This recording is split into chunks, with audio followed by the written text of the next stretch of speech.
Saturday morning, and we back in the building. It's your boy G Bush ready to go with the Barbershop. Welcome on in. We got a great show for you today. We're going to talk about the past, the present, the future. And I'm going to even let you know why we not even doing our part like we supposed to. You know, I look at myself and I'll take responsibility for this. We ain't doing what we supposed to do as a collective because sometimes you forget who you are and what you stand for. Sometimes you forget that you are different than what people is getting into. And sometimes you need something to go back and remind you. And I had a great reminder yesterday as I sat there. I had a great reminder. And I always love that God bring me certain things. He give me a, a little tidbit, a morsel here. And while I was getting ready and was laying down, something popped up on YouTube and reminded me why I do what I do and that you different. We'll explain all of that. Cavs is rolling too. 5-0 with James Harden. We'll get to that. LeBron James, listen, all intents and points, LeBron James looks like he's coming back to Cleveland, but right now the Cavs is cooking right now, 5-0. We'll break down that game from last night, the win over the Hornets, 118-113. And we'll get to Browns news and notes. They solidified. Somebody got a pay raise. Well, somebody got to pay raise and doing what they need to do. But before we do any of that, we got to get to this. We lost a Dawg Pound years ago. And I'm going to tell you what we need to do to start a new, fresh move. People say New Cleveland. Today we explain what New Cleveland is. We'll get back to it right here on, you know what it is, the best show in the world, right here on Saturday morning. Get your coffee ready. It's the Barbershop. Yep. Come on in. Let's get it going. Hit that like button on the way in. 384 people. Shout out to the Twitter gang. If you're on Twitter and you're watching this, we appreciate you. Continue to support. Shout out to YouTube. If you're on the Barbershop, shout out to all the members. Shout out to the See You Auntie. Shout out to the Kool-Aid Mafia. Shout out to all of the soldiers in Project Stockpile, all the generals and lieutenants, and obviously everybody out there watching on a Saturday. We appreciate you. 216-330-440-234. You know what it is. We area codes, ludicrous. You know how we get down. Let's get right into this thing. You know, I was sitting here and I was reminiscing. And I was reminiscing, watching old Browns games. And I was sitting there and I got into the time machine and I started reminiscing and started looking and started to see some of the old games from my childhood. And it was so nostalgic. It was so bittersweet. And as I started to go over these games and watch these games, I started to have the memories flood back.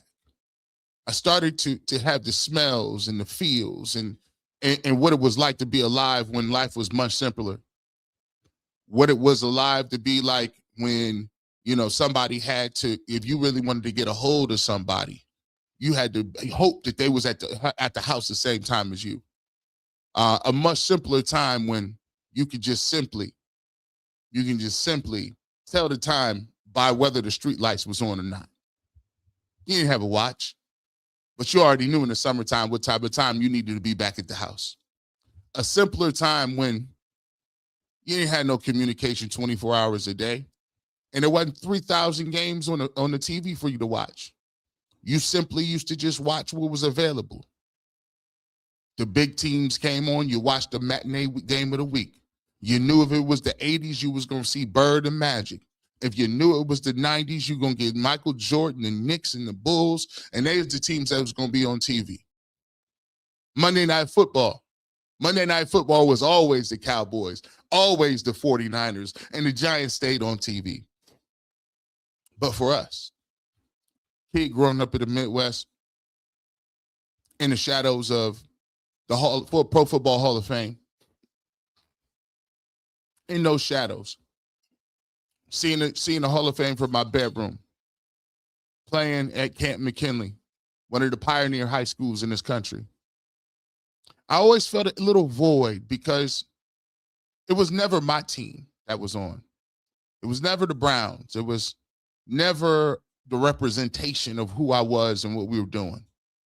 It was never the colors that I rooted for. So I began to grow up with what I would think to be called a slight inferiority complex or an axe to grind, either or. Might have been both at the same time. Because I always wanted to be on that pedestal. I always wanted to see my city, my town, my place, where I grew up, represented on a national stage.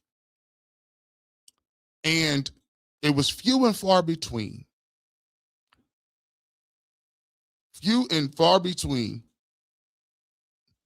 I tell you what, I look at it, I look at it, and I go back, and guess what? The times that we were on TV,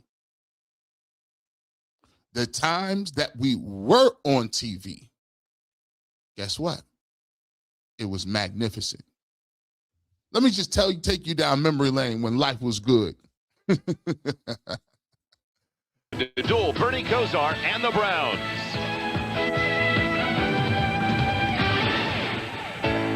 NBC Sports presents the National Football League.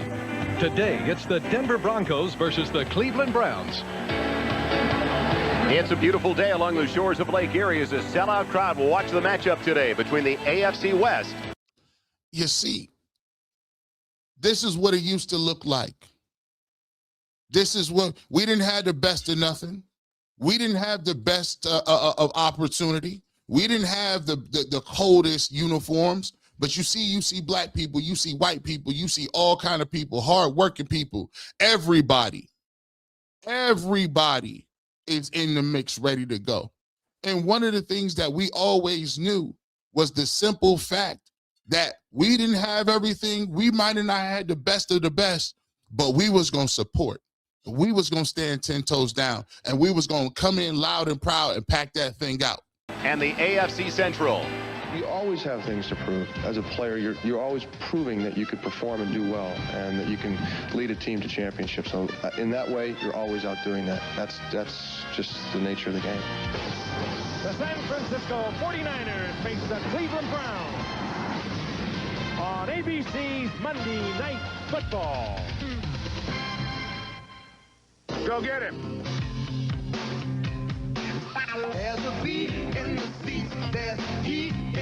Shout out to the Neville brothers, by the way. Hey, listen, shout out to Aaron Neville. We might have to take this out there. We know Monday Night Football coming for this one. Jerry Rice. Huh?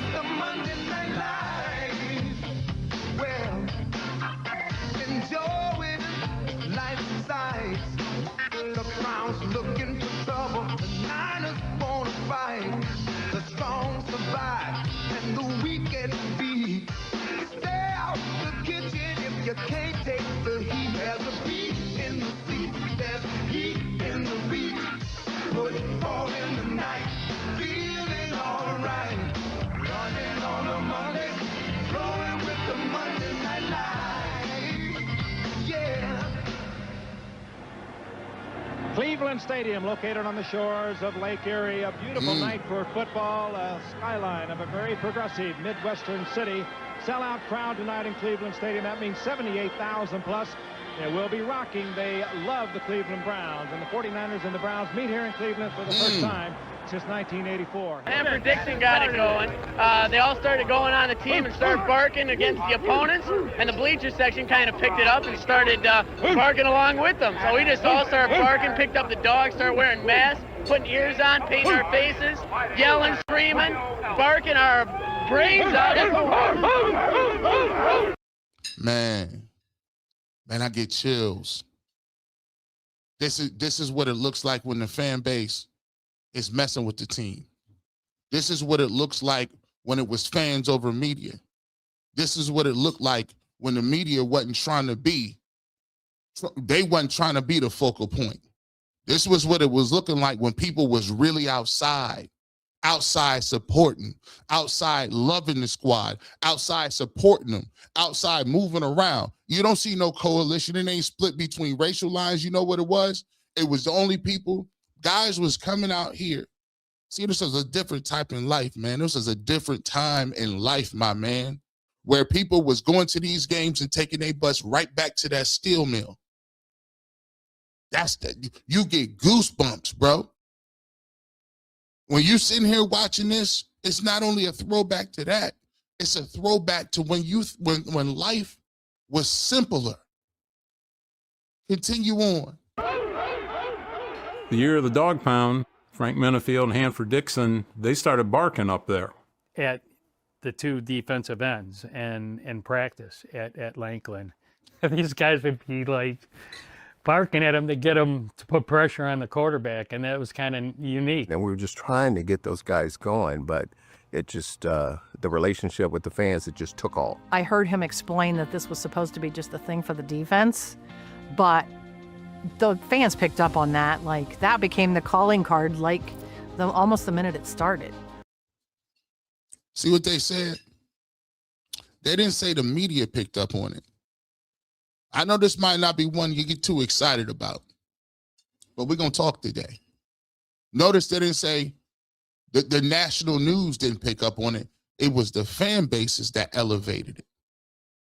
It was the fan bases. It was in the inner circle that picked up on it and said, oh, no, we're going to support this squad. We're going to put on for this team. We identify with everything they putting down. Right? Huh? But you see, look at this generation. We're going to mention something. Notice something. Look at the age. Look at the age range. We'll come back to that. And then the fans thought that was so cool, and then they got into it. Now they felt part of the team, I believe. And that's important. I think all great defenses have to have something they can identify themselves with. You may say, G. Bush, what does this have to do with what we're talking about today, boys and girls? What does this have to do with G. Bush and what we was talking about? Let me get my banner back up here. Let me get it.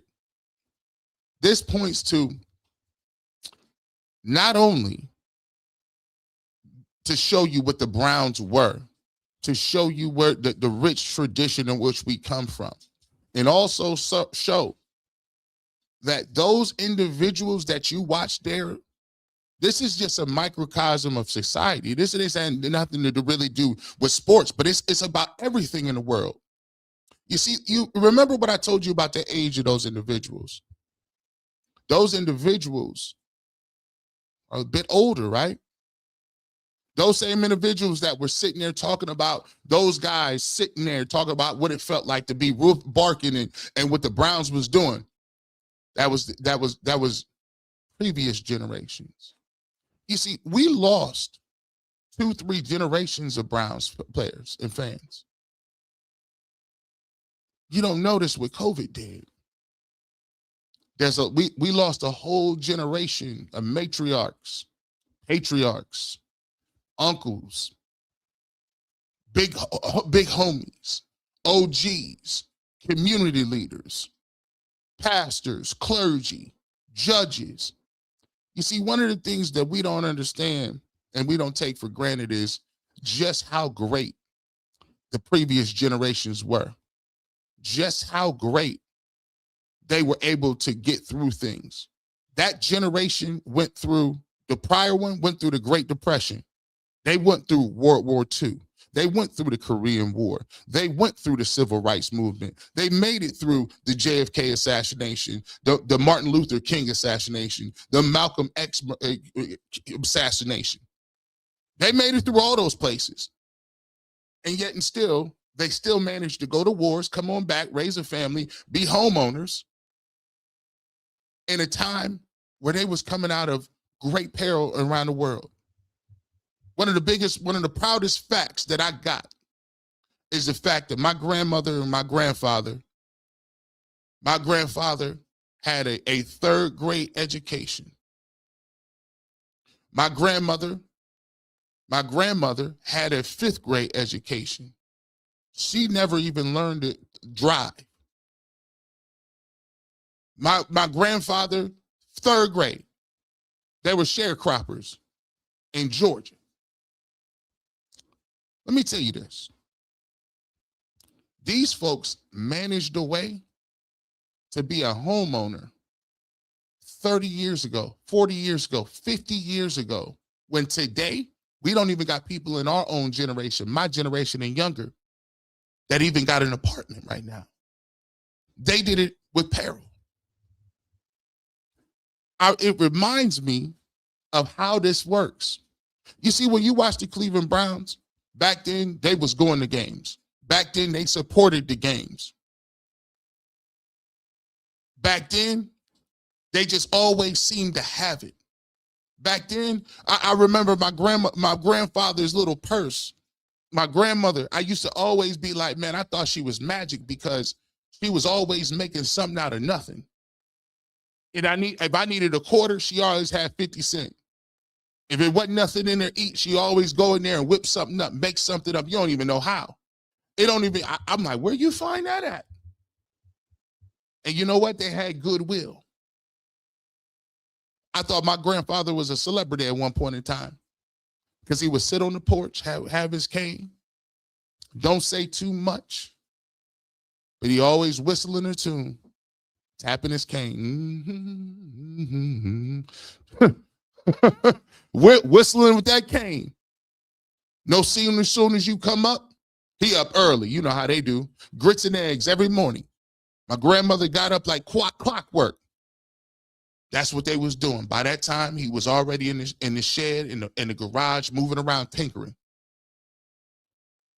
Next thing you know, people walking by the street. William T. George. Hey, Mr. George. Mailman, come on over. Right? How you doing? He sit there, talk 10, 15 minutes. Next thing you know, a couple of World War veterans come on down. Hey, how you doing, William? Sit there and talk for a little bit. Dude from across town pull up on you. How you doing? Anybody that wanted some food, anybody that was hungry, they feed everybody. Sundays is where I learned to love the Browns, because I would sit there and I get off at church and I couldn't wait. I'm looking at 12 o'clock, the sermon almost over. We got to get home. I know Grandpa got the game on. He ain't gonna play around with him. I know he got it cooked up. I smell my grandmother in the kitchen cooking up Sunday dinner. No sooner than that happened, aunts start filing in. Uncles start filing in. My little cousins running around. And so my mind all automatically went back to those simpler, closer times when life sort of all made sense, when there was a sense of security that at least if you didn't have much, you at least had your family. You at least had someone who was around you, and there was a sense of community. There was a sense of just a well-being, and everybody was working on one accord. It didn't matter if you didn't have it today. If you didn't have it today, somebody else had it yesterday. If you didn't have it today, somebody else had it. So as long as we was together, I might not have it today, but you might. But the crazy part about it is we all gonna eat. Everybody eats. But now it's different. We're more disconnected than ever. Life happens, work happens. I'm over here, you over here. I got shows to do. Everybody got their problems. And then COVID happens. And we lose that generation. We lost them. Lost them. And to this day, you go on, life is still life, but there's something inevitably missing. Because what that generation brought was stability, mental toughness, and the ability to have faith in something that you don't really quite see yet. And that's what the Cleveland Browns fan base lost. We lost them grandfathers and uncles and aunts that were diehard fans. We lost those individuals in those gathering places where we sat and we cultivated our sense of community around this game of football. We lost all those individuals who we didn't get on Twitter after the Browns lost.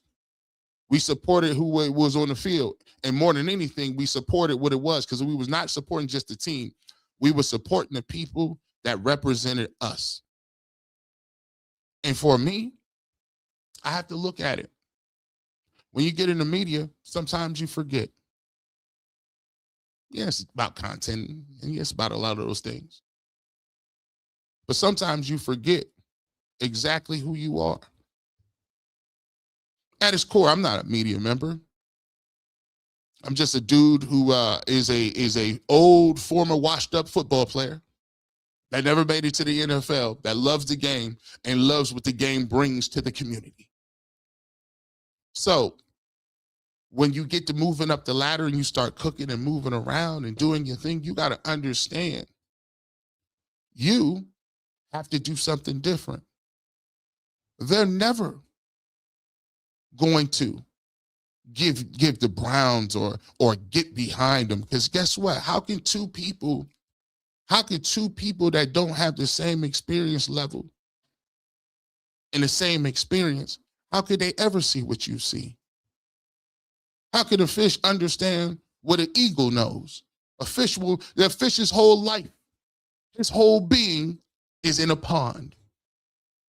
They're two animals, but they two animals from two different habitats. An eagle is in a whole different level. So when I see the game, I'm seeing the game from a player's perspective. I'm seeing the game, when I'm talking about the Browns, I'm seeing it from a perspective of, this is my team. When I'm talking about the Browns and what we're going to do, I'm talking about it from a perspective of, I'm a lifelong fan from the area doing it. So when people is doing a bunch of moving and talking about the team, and you got to understand this difference about you playing and you seeing it. It's personal. But sometimes you got to let them know it is personal. What we got to do is we have to get into a perspective where we got to actually, let me get to this. We actually got to be the change you want to see. Yeah, it's a lot of negativity that be going around, but the problem is, how do you course correct? How do you pivot? How do you change the game? And the way you change the game is by simply doing this. You got to be more aggressive than they are. No, I'm not talking about arguing with folks. But it's about supporting and unapologetically supporting what you stand for. Right now, the Cleveland Browns got new young players. Why is it that people can have the right and they feel comfortable telling you Quinshon Judkins didn't have no good year? What? You notice this, right? It's time out for even the people, even our people that perform to the highest nth degree. We still always got a but caveat to it. It's always, yeah, Myles Garrett is great. However, this. First and foremost, we should have been like, you can't even, see, back in the day, you couldn't even really put, people was uncomfortable to come outside saying something crazy about one of the big dogs. There's levels to this. You can't just be mentioning so-and-so's name. As a matter of fact, you shouldn't even be able to mention Myles Garrett's name. There's certain people that you can't even talk about. That's why I be looking around and they be mad at Prime. Reason you mad at Prime is because you can't say nothing to that man. You not better than him than nothing. What you talking about? You don't look better than him. You don't dress better than him. You ain't got the bag. You ain't got the athletic skills. You ain't got the inspiration. You ain't got the covering. You ain't got the anointing. You don't got none of that. So what do? You run around here and you sneak this. But think about it. Why every time? Tell me if I'm lying. Tell me if I'm lying on this. They be telling you, oh, we like good ball players. We like great ball players.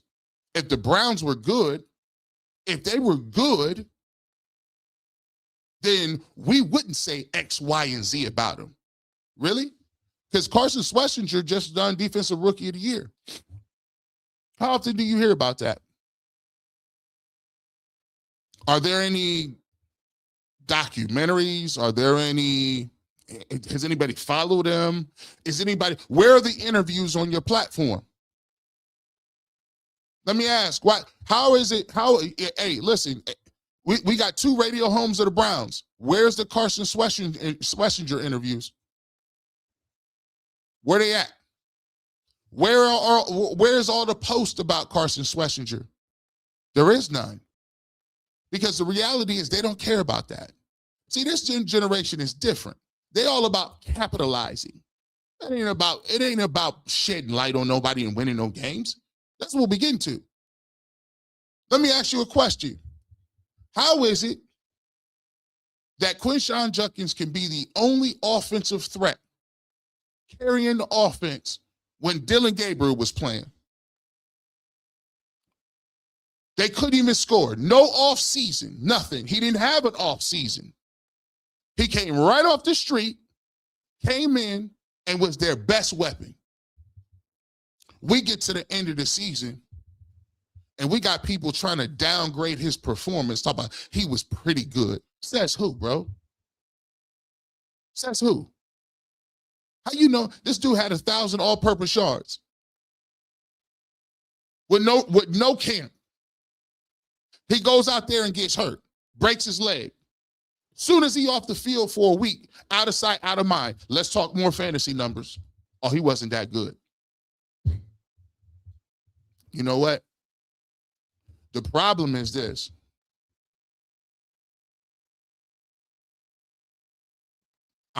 If you're not a Browns fan, if you're not with the Browns, stop telling me what you think.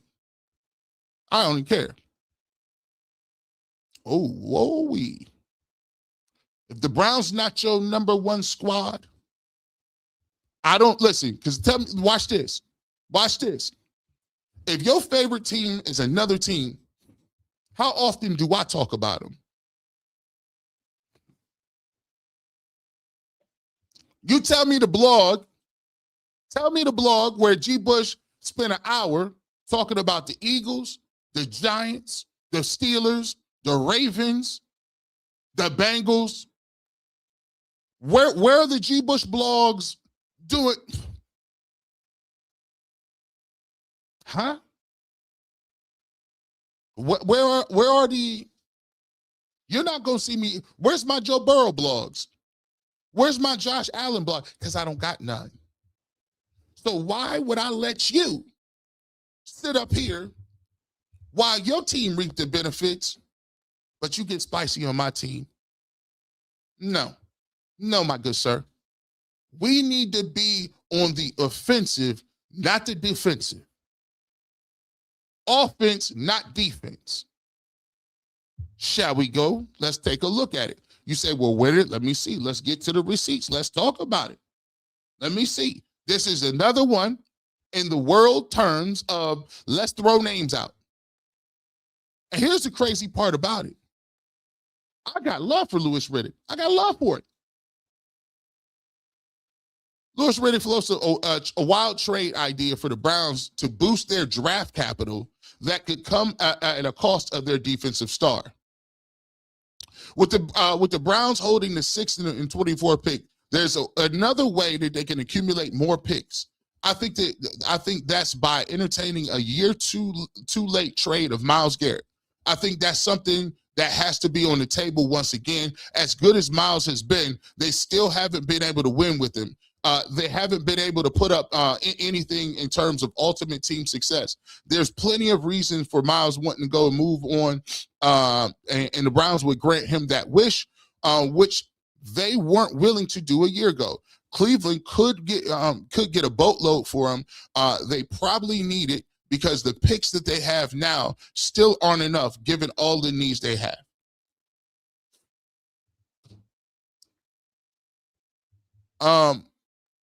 What are we talking about? See, this is the point.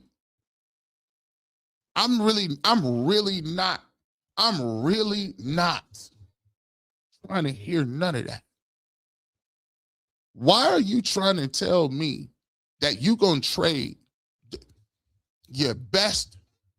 This is when you say franchise player, he's on the Mount Rushmore. He's on the Mount Rushmore of pass rushers. He's on the Mount Rushmore of Cleveland Browns all-time greats. And yet and still, our media gives people opportunities to come in and make comments like that because they think that there ain't nobody over here that know football understand it, and the Cleveland Browns are the dumbest organization in the world and they're pushovers. See, they look at us like we corny. They look at us as the little kid that we can bully and move out the way. We can say anything we want to about the Cleveland Browns. Y'all don't got that same level of say what you want against these other teams. And I'm tired of people coming on our airwaves, big upping all these other teams. Bro, you do radio in another city. Stop telling me what the Browns should be doing and what you think. You go cover your team in Josh Allen, who ain't won nothing. Oh, did I say it? You go cover them Bengals and Joe Burrow down the state, who we just beat on the last game. Cover them boys. Go cover the Vikings with J.J. McCarthy and him not doing nothing. Stop coming up over here with these harebrained schemes talking about what we should be talking about. Because yes, you are a TL Care 2011.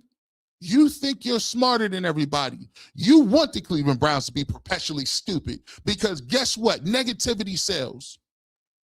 See, what'll happen is if the Browns continue to be silly and continue to be bad, nobody will ever know that you don't know what you're talking about when it comes to football. Nobody will ever pick up on that you don't even watch the games. Nobody will pick up on you don't really be talking to nobody and you're not really interested in seeing the Browns win because all you need to do is roll out of the bed and say the Browns are bad, bad, bad, bad, bad, bad, bad, bad. We're really bad.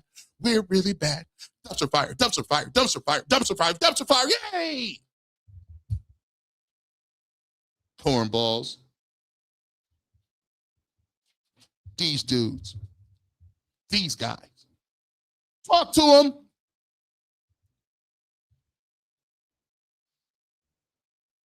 On Twitter. Oh, look. Another talking piece who doesn't understand ramification of cap hits. If anyone you would have thought Lewis would have not fallen into this clickbait BS. Guess there's a reason he hasn't become a GM in the league at this point. Anyone who talks about or thinks about trading Myles Garrett this year is a certified moron. And anything they say after that should be instantly disregarded. Unreal that people don't understand why this can't happen. They float this stuff on you.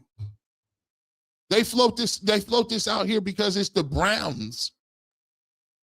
Yeah, the Browns, they'll never, these guys, they won't catch on.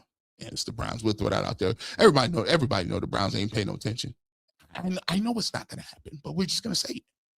I mean, what's the downside? We'll just say it. We'll just talk about it. It's one of them things, people. However, what you need to be doing, as I thought about this, is when you got to go on offense. And what do you mean by go on offense? What do you mean go on offense?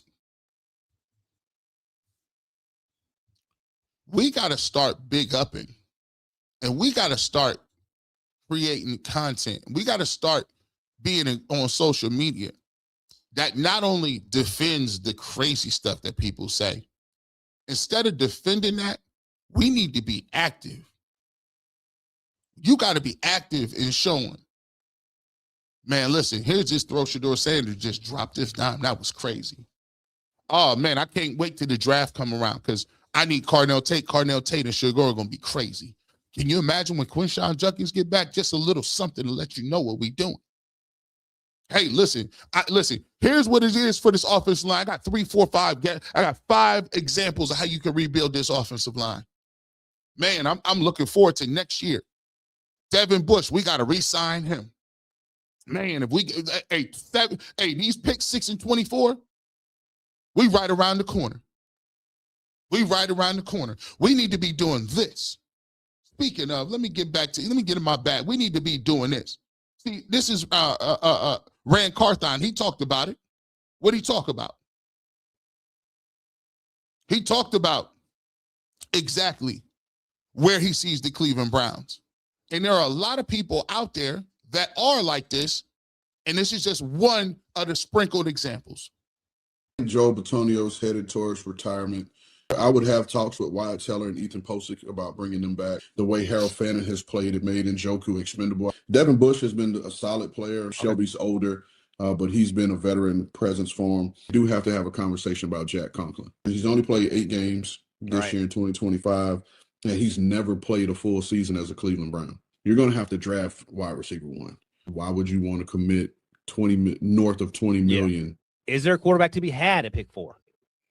I don't know that there will be as it currently stands. Are we going to be able to protect this guy? Are we going to be able to surround him with players, and what is that going to look like? If they can match 2025 success with the 10 picks of 2026, I'll say they are a year away from being a playoff team. That's big. That's going on the offense. That's going on the offense. Here's what I think. Here's what I'm looking at. Here's what a business is. But they get you on this line of thought. G. Bush, let's wake up tomorrow. G. Bush, let's wake up tomorrow and ask me, hey, Malik Willis, is Shedeur better than him today? Kyler Murray, is Shedeur Sanders today going to get more wins than Kyler Murray? G. Bush, Mac Jones, would Mac Jones give him the best chance to win? G. Bush, if Shedeur, and if they redrafted the draft, would Shedeur Sanders come in the top 10? G. Bush, hypothetically, in 5 years, which one of these quarterbacks is going to be the... Listen, stop acting. First of all, I'm going to put the decree out here. Let me just tell you something. Stop asking me hypotheticals. I feel like you're trying to be funny. Stop asking me hypotheticals. I'm not going to waste the next 6 months of the offseason answering boring hypotheticals because you bored. Let me just make it very clear and plain. Please run back to tape. I believe Shedeur Sanders can play. I believe Shedeur Sanders can be a franchise quarterback. I believe Shedeur Sanders has a lot of improvement to do, but he also has a lot of things that I'm intrigued by and I feel can be something in this football league that the Browns can build around. I also believe the Cleveland Browns need to do a good job of getting some pieces and parts around him and doing exactly what Andrew Berry said they were going to do and making sure that this offense works and getting a good look at him by having pieces and parts around him. Stop asking me about Kyler Murray, Malik Willis, Marcus Mariota, Kirk Cousins, Anthony Richardson. This is not musical chair, pick a quarterback, then compare week. I'm telling you what I think.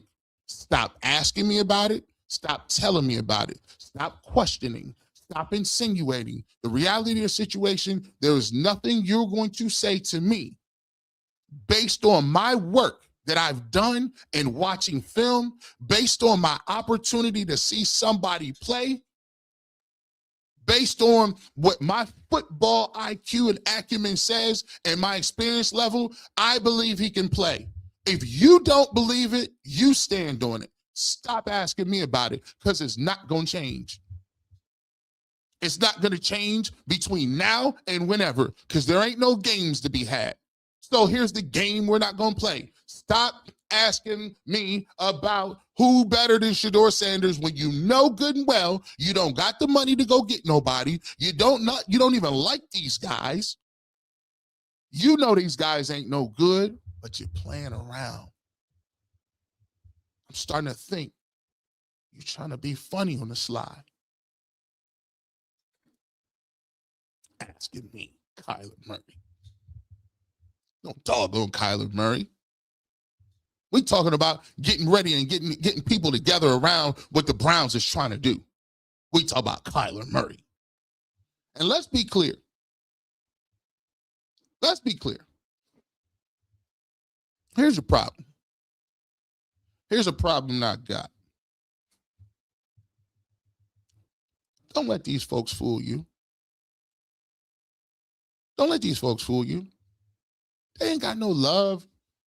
This is all a group. Like, you know how rappers will say, you know how rappers will say, these is industry dudes. Let me tell you that. Let me tell you this. They'll be like, man, these industry rappers is corny. This is industry stuff. They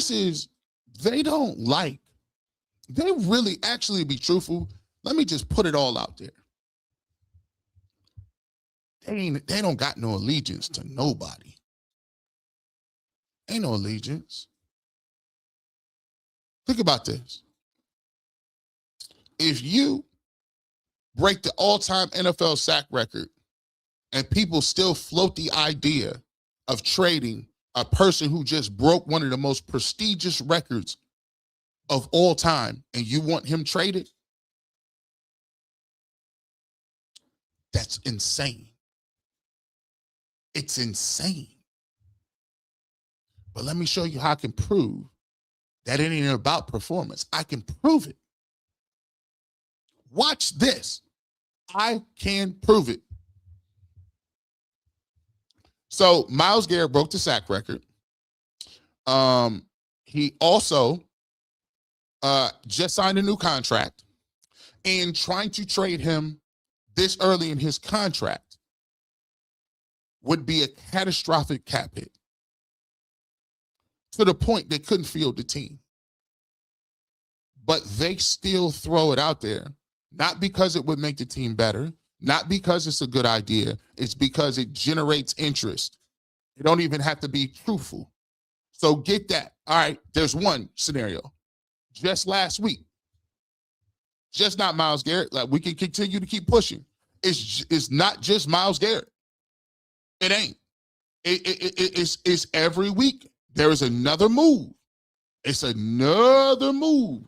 Everybody, it's week after week. Last week, it was Denzel Ward. At 29 years old, Ward may not be as an elite as he once was, but it's still a solid corner with years left to give. Hey, that's a cliche. You sound like you don't know football. It sounds like you was in the cafeteria when everybody was playing football. You play club soccer. What are you talking about? The problem is money. He lists Ward as a 32.9 cap hit in 2026 and a $20 million savings. So let me get this right.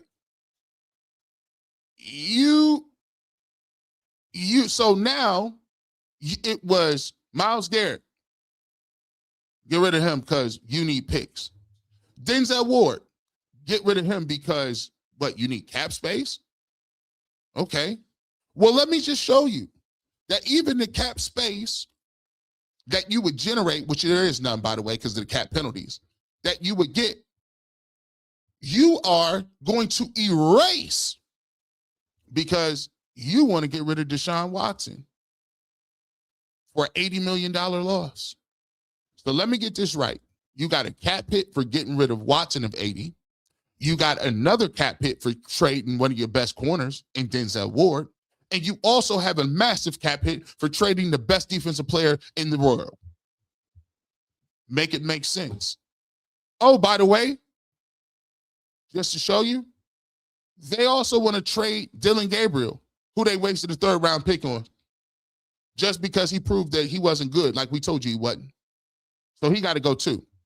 So now we get rid of people for picks, for mythical cap space, or because it just looks bad that you thought he could play, so we'll get rid of him. Okay, cool. Let's continue to move on. So, oh, hold on.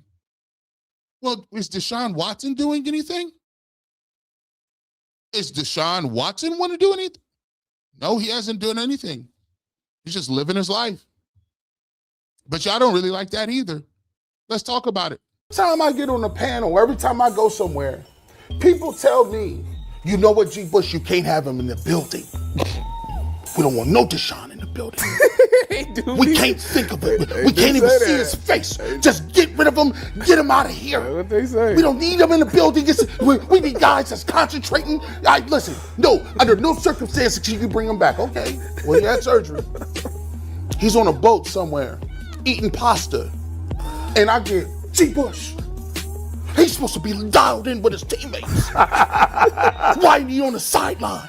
He's over here while everybody's fighting to get scrap and get wins in the facility. He's sitting here having a nerve to have a meal with his wife. The nerve of this guy. Y'all guys, listen. When I grew up, men was not jealous of other men. Period. So you want him gone too. Did he do anything? No, he got to go. So when they come to you and tell you the lie, it's a bold-faced lie, by the way, that the only reason that they give Shedeur Sanders a problem, the only reason that they give Shedeur a problem is because of his supporters and they don't think he's good. Liars.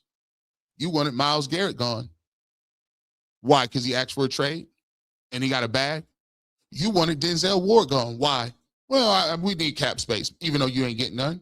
You continue to want these things to happen. It ain't about Shedeur Sanders.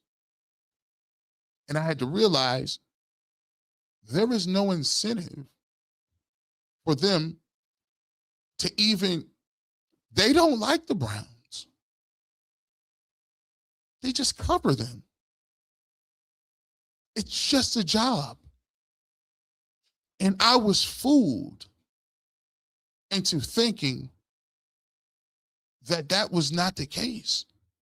I was fooled into thinking that these individuals had a vested interest in seeing the Cleveland Browns be the best that they can be. They wanted to see them win. They got excitement out of them. They got excitement.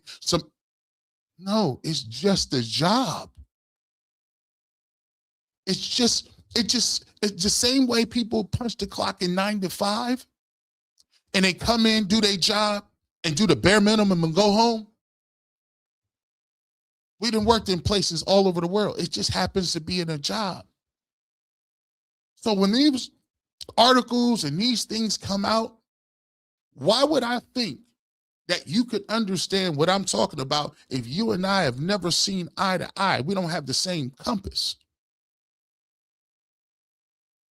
We don't got the same compass. We don't got the same background. We don't have the same passions. We don't have the same knowledge base. How could I ever think, and so naively to think, that this was more than a job? It's not. And that is why, boys and girls, you just have to be unapologetic. I'm not apologizing for me wanting the Cleveland Browns to be good, because I'm from here, entrenched. I ain't packed my bags nowhere. When I woke up, I said, I'm only covering one team. I got out of broadcasting school. They said, you're going to have to go to Texas.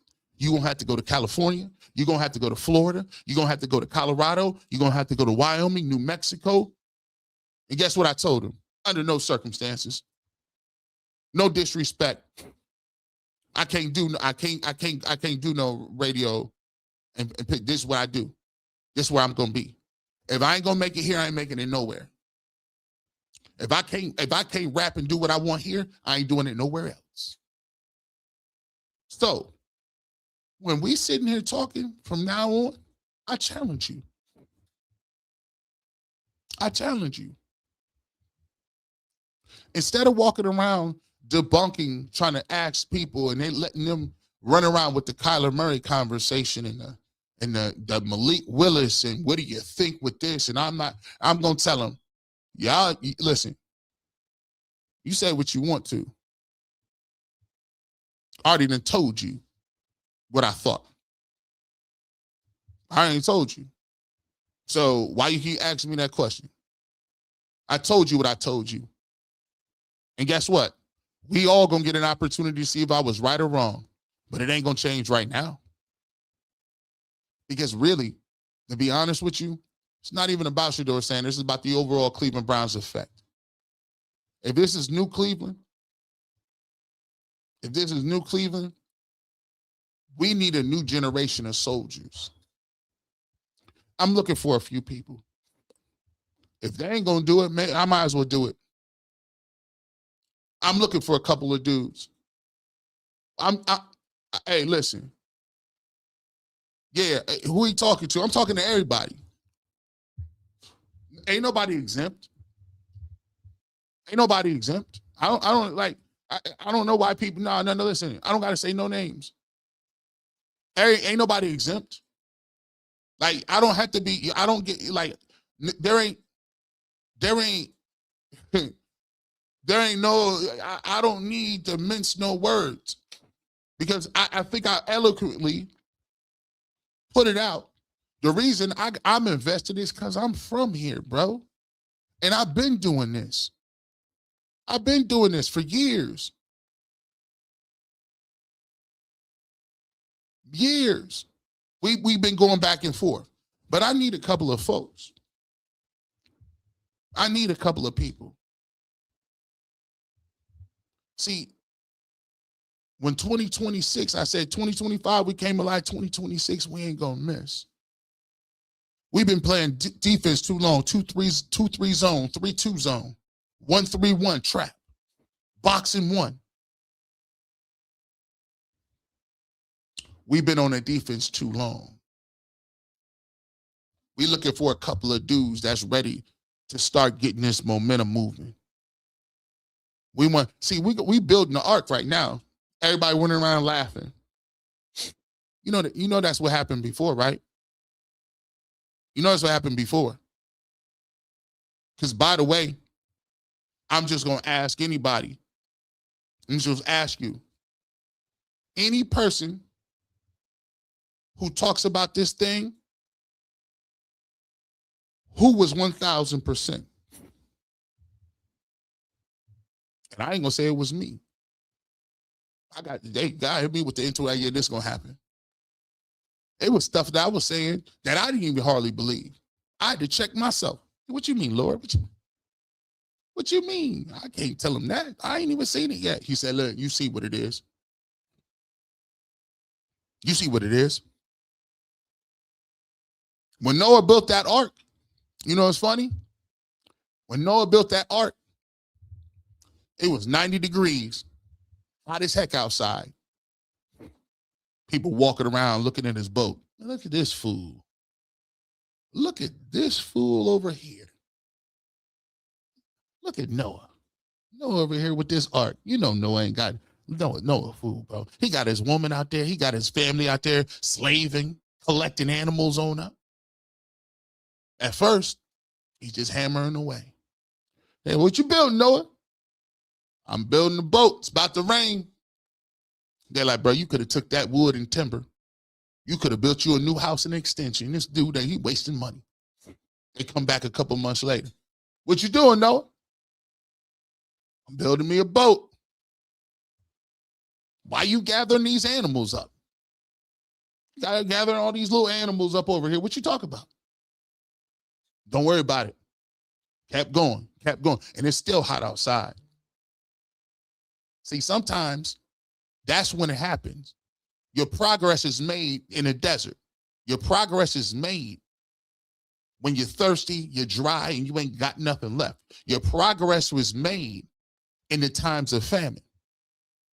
By the time he got that ark together, by the time he got all them animals together, no sooner than he got them done, you know what it did? Them rain clouds started brewing.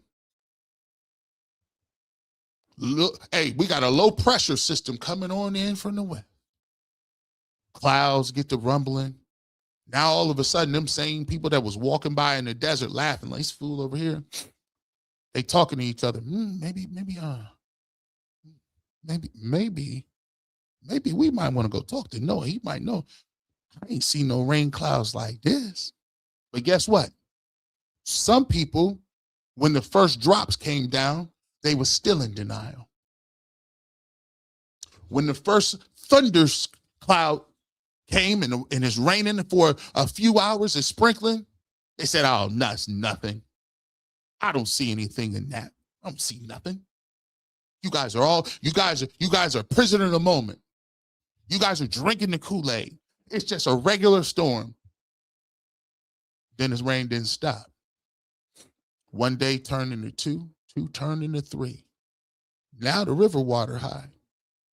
Them same folks creeping right on over to Noah's little thing, but this time it's a little harder to get to the boat now because everything is washed away. It's raining.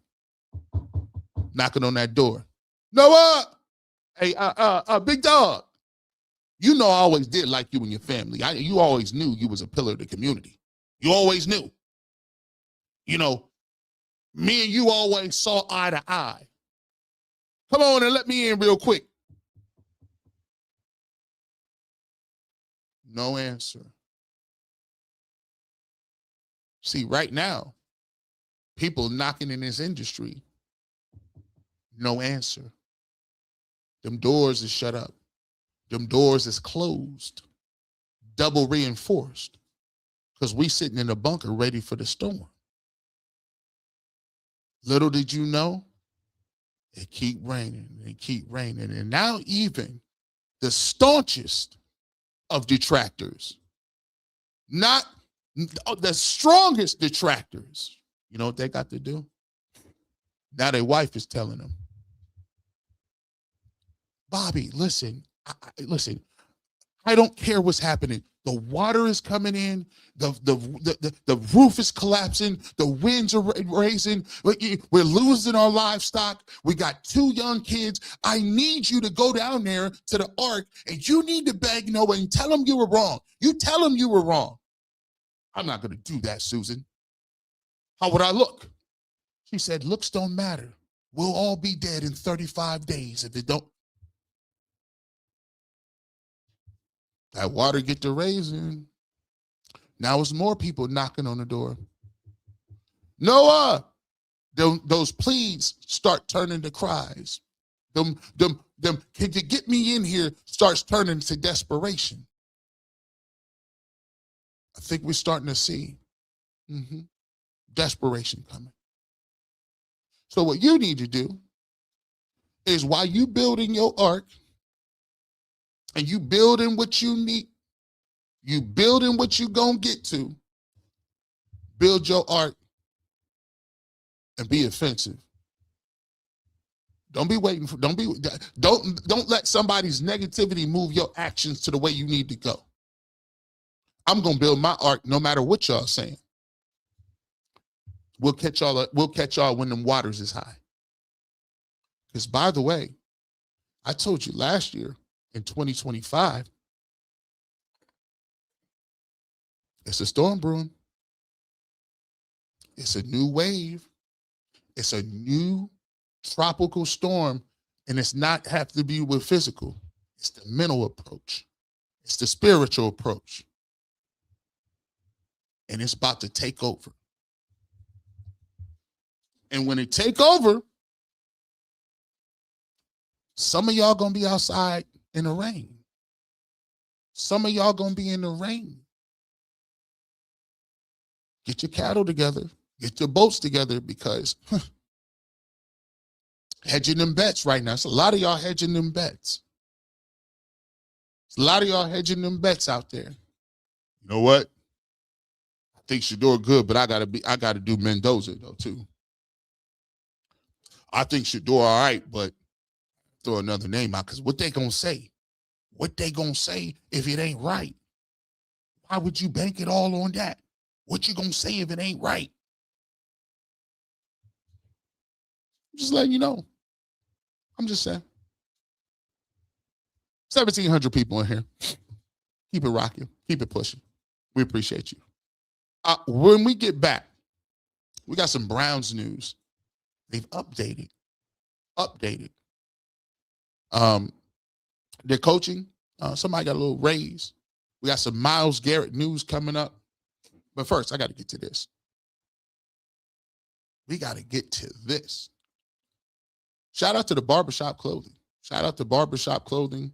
For everybody that got their gear, I think we moving now. Everybody that got their gear, if you're a member and that have reached out, everybody is doing their thing. So if you have not, reach out to us, fifthdimensionmedia1@gmail.com. We just sent out the other day by the way, we got to let you know about this. We just sent out the Barbershop Super Chat of the day to the winner. So that's on the rise. Whoever wins the Super Chat of the day will get this Barbershop Nike Flex tee. It's nice. You can wear this in the gym. It's lounge proof. You can hang out with this. This thing don't shrink. You can put it in the washer. You can put it in the dryer. This is great quality. It's Nike. And guess what? We only do the best quality at the Barbershop. Ain't nobody doing like this. I keep trying to tell folks. Barbershop Super Chat of the day. Rosie, we going to pick that today? Rosie picks the Super Chat of the day. So we'll get you together. We will get that. So stick around. You can get the Barbershop Super Chat of the day. Also, let me just show you this too. Let me get you together, because I got to get this. Here we go. Let's see. Let's see. So we always say this. Make it sure you can check this out. Shop now at bushlinebeauty.com. As you can see, we got all of the stuff, all of the apparel. We got Nike. We got Under Armour. We got Adidas. As a matter of fact, we got this nice Nike joint we got on right here, as you can see it right here in the small picture. Let's make this a little, make this a little big. Bring that. You see it. You see the Nike. We got the Nike two-tone on right now. So if you want that, you can go to bushlinebeauty.com, check that out as well. Also, if you are a member, if you want to become a member, you get a discount, right? 20% off using the code word. We put it in the chat. We'll do that in the YouTube members only chat, so you can get that as well. So be looking out for everything Barbershop. Will continue to show you these new out. And by the way, it's just not men's gear. It's women's gear. We got the Barbershop brand. We got Kool-Aid Mafia. We got water bottles, hats, all that stuff. And look, we got premium goods too. So keep making sure you guys check that out. And we will be running promotions as well. And here's also a thing that I'm going to do. I love my members. Love them. What we're going to do is I got what I call Memberships Appreciation Day. Membership Appreciation Day.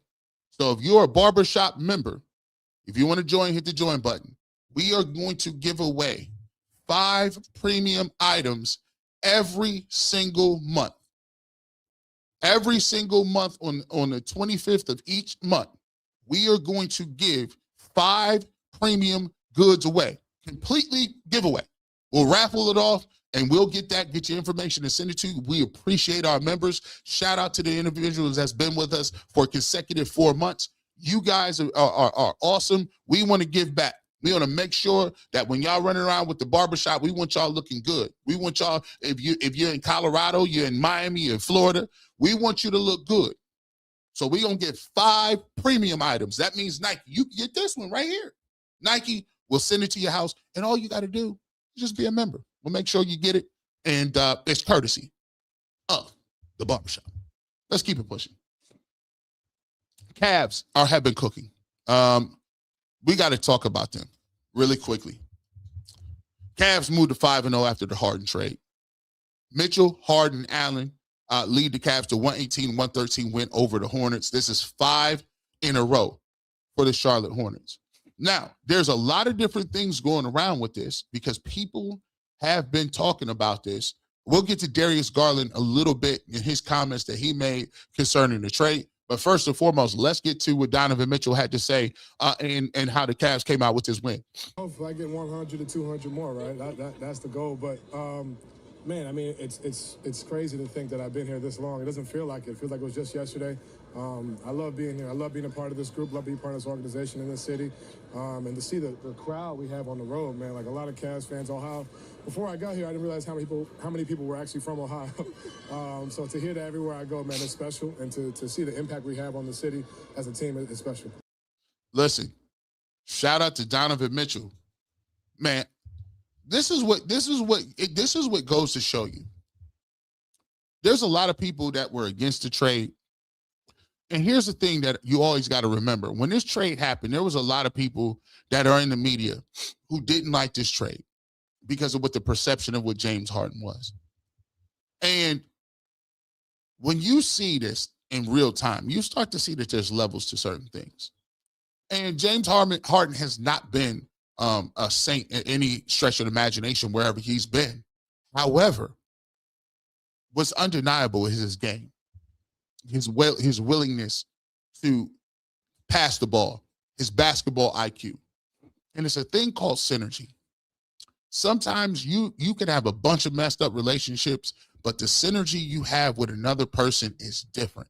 And right now, when you look at the synergy between Donovan Mitchell and James Harden and Jared Allen, it's tremendous.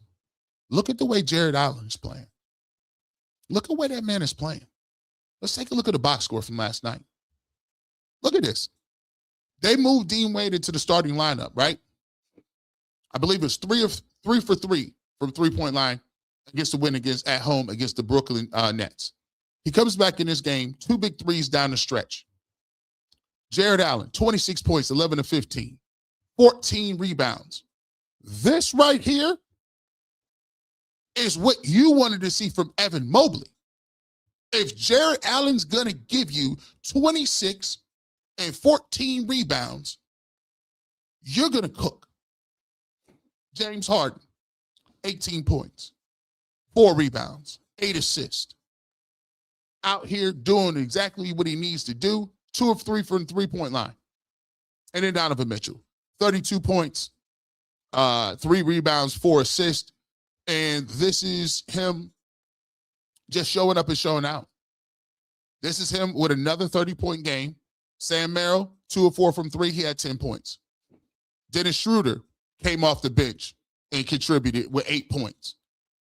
This team is going into a stretch where the Cavs are going to be lethal. The way that they are constructed, it gives them a reminiscent flavor and feel of the way LeBron James and Kyrie Irving moved in his 2016 finals. Go back and watch game 4. Actually, it was game 5. Elimination game in Golden State. Kyrie Irving, 40 points. LeBron James, 40-plus points. And they just wouldn't let him lose. The reality is James Harden is a guy that's going to get guys involved. But he's also a guy that can get his money off when he needs it. Earlier this season, he had 51 points against this same Hornets roster and team, and he was playing for the Clippers. In the NBA history, only twice has a player had 90-plus points, 40-plus assists, and a 5-0 record over his first 5 games with the team. Both times, it was James Harden, once with the Sixers and now with the Cavs. Right? It shows you how prolific it is. He continues to show you how prolific he is. And when you take a look at the rest of the schedule, this is going to tell me a lot about who the Cavs are. Coming up Sunday at Oklahoma City, ABC matinee game. SGA ain't playing, but who cares? That's their fault. Then you go and get the Knicks at home on Tuesday, the 24th. That's on Peacock. That's another primetime game against a team that's right in the same pecking order as you, and we're going to see what they got. 25th, we at Milwaukee. Giannis is back. We'll take a look at that game, and then this is a big-time game at Detroit. Detroit is cooking in the standings. They lead the Eastern Conference. I believe they're 42-43 in like 12 or 13. And that's on ESPN. That's on ESPN. So the Cavs have a lot of things coming up that are really gonna help solidify and show you who they are. Evan Mobley needs to be worked back in. He came back and played pretty well against the Brooklyn Nets the night before. And the encouraging thing about this move was it was a back-to-back game. So they left Cleveland after the Nets game. They blew them out the night before. They fly to Charlotte and then play in a back-to-back, and they win that game without Evan Mobley because he was sitting out to minutes restriction. So it gives you an opportunity to see in real time that the Cavs is not playing no game. I love the way the team is constructed. And right now, I'm looking at it like this. This is a great opportunity because I didn't expect to be able to talk about the Cavs.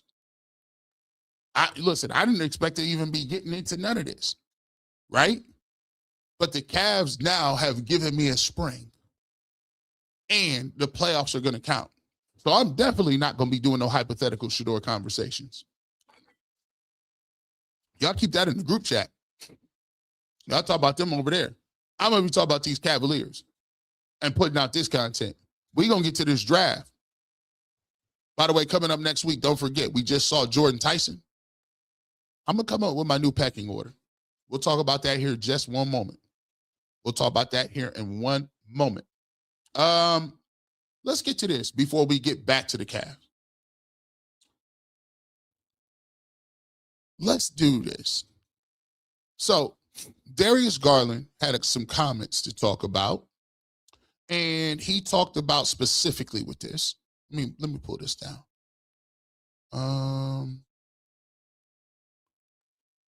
ESPN Cleveland had this. It talked about Darius Garland, and this is Mark J. Spears broke this news a little bit. He was talking about the trade and move. They thought that James had something that I didn't. I believe they want to win right now. They have a group. They have a group too, and I guess I really wasn't part of the plan. Darius Garland on the Cavs trading him. Now, in my opinion, I don't think necessarily he made it seem like they just didn't want him and he was expendable. I actually do think, and I'm not a cutthroat type individual, I think that Darius Garland, that kind of hurt him, to be honest with you, because he was the first max player that they had signed. They had chosen him over Colin Sexton when they had a decision to make. He was an individual who was looked at as one of the faces of the franchise. And when you're moved like that, it kind of hurts. By the way, Donovan Mitchell looks like he's playing some of the best basketball of his career. And Donovan Mitchell is talking about how happy he is to play with James Harden. So when you're seeing that and you're not back on the floor yet, I think, honestly, that hit him a little bit because it's the first time he's been traded. And I think everybody goes through that a little bit when you get traded because, it's everybody knows it's a business, but it don't hit you till it hits you. And so for me, I think the trade happened, and I always speculated on it, and we talked about that a little bit earlier. I think the trade happened because they were worried about the long-term ability for him to play at guard with that type of toe. And even when you take a look at the way James Harden is posting him up right here in this picture, you can just see the size difference. Look at this. Look at the size difference of James Harden and Darius Garland. You now have your point guard is 6'5", built, thick. Donovan Mitchell was undersized shooting guard, but Donovan Mitchell is built, thick. You got 6'9" Dean Wade. 7 foot, 6'10", with Evan Mobley and Jared Allen. Jalen Tyson is 6'6". The team is much bigger, more rugged, more sturdy. And if you watch the game down the backstretch, the Cavs with Schroeder and Ellis were getting multiple stops, pesky, energy. And I think there is a level of, hey, we can upgrade size, we can upgrade passing ability. I mean, Darius Garland is a great scorer, but there is no lie that when you take a look at this, it's evident, bro. It's just evident. It's a better fit. It's simply a better fit. Let's continue to go. Now, when we talk about this, I believe this. All sides point to LeBron coming back. All signs. He had some high praise for the Cavs roster construction on his podcast. And also, I think he's warming the seat up a little bit. LeBron always does this. I asked Greg Schwartz of the Bleacher Report, go back and check that interview out. It dropped yesterday. He said that it may be a 1+1. So, if LeBron comes back in the offseason, they do have some stuff they need to move around as far as the roster. I joked about Bronny coming, but Bronny got a guaranteed contract in LA, so he might stay there. But here's what LeBron James had to say in terms of what he likes and saw with the Cavs roster, and why I think that this might get at ML 6481. Yeah, I called both of them thick. That was crazy. I should have said, pause. Yeah. Let's see what LeBron and had to say about this, and we'll get back to it when we get back. I think let's park the clips for a minute. But for the Cavs, I think this is potentially a difference maker. Yeah, and they're going for it. Yeah. They're going for it. They felt like they needed, another playmaker, someone that's been there, kind of been in this situation before, and they added James, like you said, perennial all-star, who's still putting up all-star numbers, gives, Donovan Mitchell another, ball handler guy who can make shots late in the game, but also, those pickups that they got from from Sack as well. Yes. Schroeder, a former teammate of mine, that's going to compete every single night, and Keon Ellis, guy who's going to compete, make shots. Those guys are going to be, I think, really, really good for their teams, right? And especially in the East, where it's a lot of bulk, a lot of you got to have some dogs in there. So I think they added a lot. Yeah, I think that's a great point about the two bench guys, Ellis and Schroeder. Schroeder, obviously, he's going in the Hall of Fame. Yeah. For not only having an NBA career, but what he's done with Germany. Yeah, for sure. World Championship and the Olympic medal, European Championship. So that's a guy who's pressure tested. Yeah. So you add that to your bench, which is great. Yeah. I think there was something off with the Cavs, and I think it's hard to judge them because they were always injured too. Yeah, exactly. Getting back to our conversation. Yeah. No Garland and Strus. He hadn't played Strus hadn't played all year as well. Yep. Yeah. I feel like Strus, it's interesting. I know we know of him as a shooter, but he was the dog on that team. Yeah. The guy that's going to stick his nose in there every night. And I think they missed that a little bit personality-wise. So, I think that's a difference maker for them. Yeah, LeBron was sitting there talking about it. I tell people all the time. Ron was sitting there saying this, and he was talking about a situation where he likes what the moves are. Everybody likes what the new moves are. And one thing that he talked about it at the end, if you didn't catch it, he's like, guess what, guys? Everybody was worried about the fact that Darius Garland wasn't playing. And so now you get LeBron commenting on things like that. And when you get that, it's so funny because you start to realize that it was literally Donovan Mitchell who says, hey, we need to figure this out. We need to figure this out. And if you get Donovan Mitchell playing the way that Donovan Mitchell has been playing, and you get James Harden, now who knows if they'll go ahead and extend him. I expected them to extend him, right? I expect them to extend him. But I think that if you look at that and what LeBron said, it sets up for a very scary roster. I mean, you got LeBron, Evan Mobley, Jared Allen, Donovan Mitchell, and Harden. Come on now. Come on now. That's spooky. That is spooky movie. That is, oh, listen, that right there. And I always told people, for LeBron, I think it's at a point where, I think LeBron is at a point right now where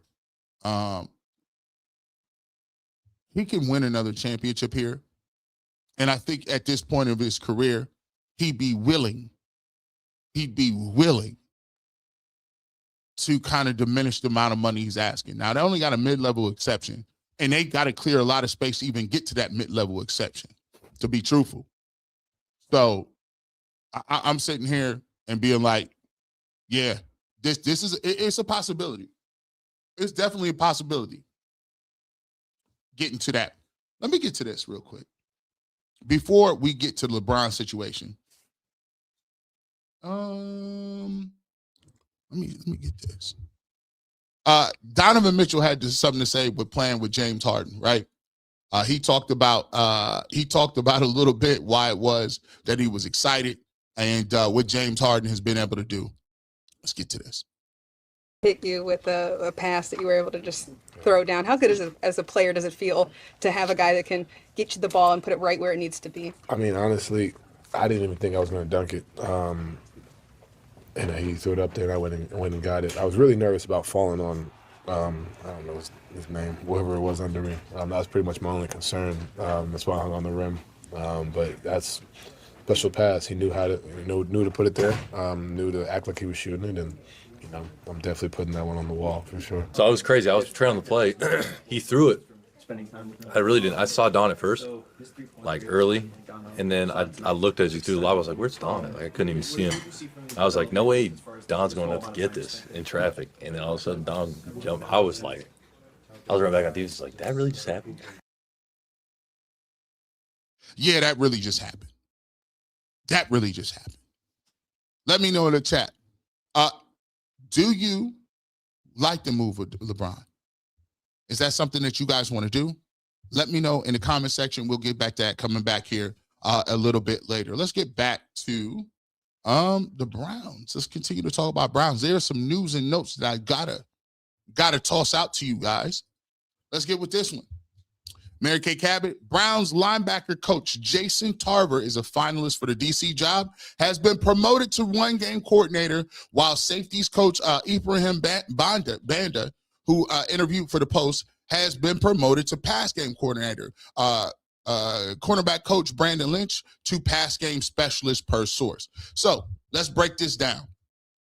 Basically what they did is your boy Rudy, Coach Rudy, who's the new defensive coordinator from Atlanta. He's the defensive coordinator. Jason Tarver, who was a specialist. A lot of people was like, I don't know, is he going to move?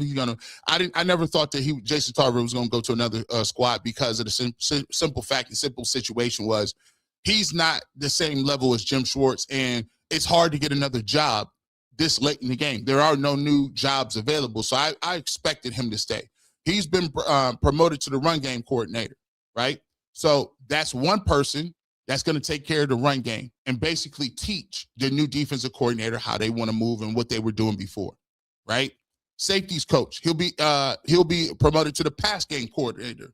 Again, breaking this up, I like the way they went about doing this. I love it because what you really want to do with this new defensive coordinator is, and the reason they brought him in was because he had more wrinkles that he was bringing to the table. And I think I got that tweet as well. Let me get that. So I believe I had that tweet, and it talked about what he was bringing to the table. Let's see. Here we go. Yeah, Daniel Ofusi talked about this. He said defensive fronts that the Browns utilize under Jim Schwartz are very similar to the ones new DC Mike Ruttenberg coach up alongside Robert Saleh in New York. I'd expect them that to remain intact. The Browns were impressed with Ruttenberg's knowledge of all three levels of the defense and ability to add wrinkles, right?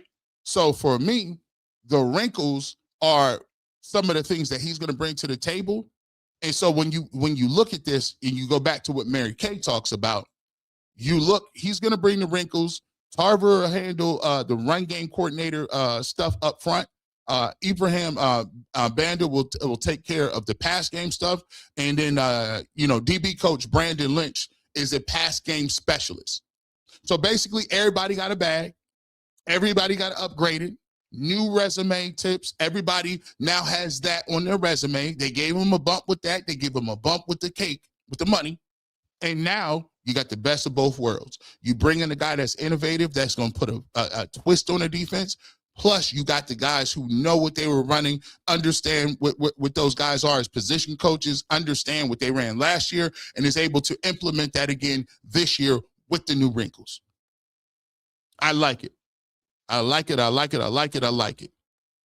And now I get that new, fresh energy. See, when this new Cleveland thing is about fresh energy. We talked about that. The new Cleveland ain't just talking about new Cleveland is, it's just a moniker that has to do with the quarterback. No, it ain't. New Cleveland is about a new, fresh mindset. New Cleveland, hashtag New Cleveland, is about a new way of thinking about that. See, if you didn't catch what I was doing, this has been a storybook, right? I told you earlier in the show, in my monologue, I told you where we came from. I told you what it looked like. We referenced our elders. We referenced what the Dawg Pound was, right? But then we talked about needing new energy. See, we need the conversion to happen. They say, what's your biggest thing that you want to do, G. Bush, in 2026? I'm trying to turn CU aunties into Browns fans. I'm trying to turn the uncles into Browns fans. I'm trying to turn the people that gave up on the Browns and bring it back because they didn't like what was going on. I'm trying to bring them back into the fold. I'm trying to get some of these old people that checked out. And I'm trying to get some new dudes, some millenniums, some Gen Zs, some Gen Xs, people that wasn't even into football. I'm trying to get them in the camp. I want the people to still be invigorated when we talk about these Browns backers. See, New Cleveland is new energy. It's new money. It's new car smell. It's new carpet. You know what I'm saying? It's fresh. It's freshly redone, refinished floors. It's that new white tee that you take out and you put it crispy, the Hanes, it just fit different, right? It's the new pair of J's you got already ready to go. It ain't nothing like an all fresh pair of white Air Force Ones. That is the new feeling. So we talked about it from the players aspect. Now we got to get to the coaches aspect. New Cleveland is bringing new wrinkles. We like what Jim Shorts brought to the table. Well, how we evolving? How we going to elevate that? You can still have a great recipe, but you can elevate that recipe by adding your own flair to it, adding a different ingredient, a different twist. And that's what we're trying to get here.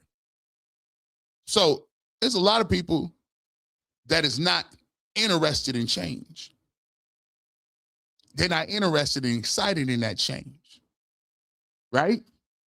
But only thing in life that's going to happen is change.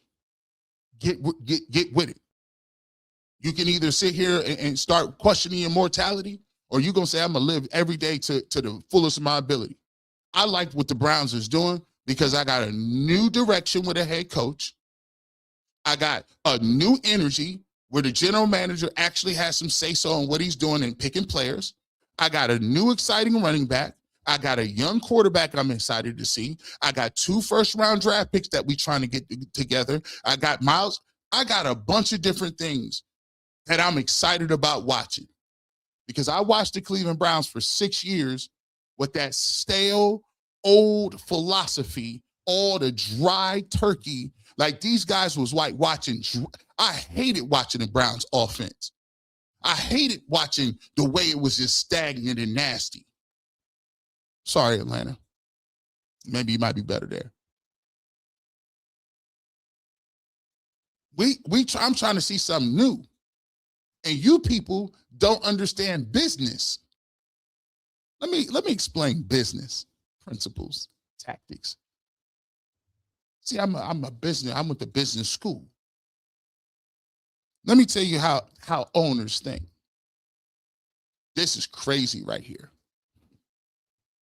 1,600 people. Hit the like button wherever you at.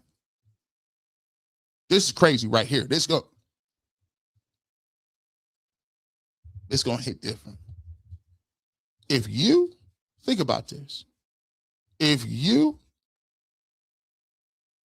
take a look at Shedeur Sanders strictly from a marketing, financial, fan base, economical place, there is almost no company that's going to give away. Think about this. That is going to get rid of that. Think about any product that you have, whether it's a good, it's a service. The demand for it seems to be exponential. There's demand to hear him talk. There's demand for his jersey. There's demand to hear and to see and all of that. You take a look. If you have a product and people are willing to pay whatever for it, yet it seems that the demand is exponential, you know what kind of money you make with that? They don't even have to put marketing dollars behind him. He already does his own marketing. You play Shedeur Sanders, if Shedeur Sanders is on your roster, it's free money. If you're an owner and a business owner, and just for instance say, they don't care about winning. If they wanted to be nefarious,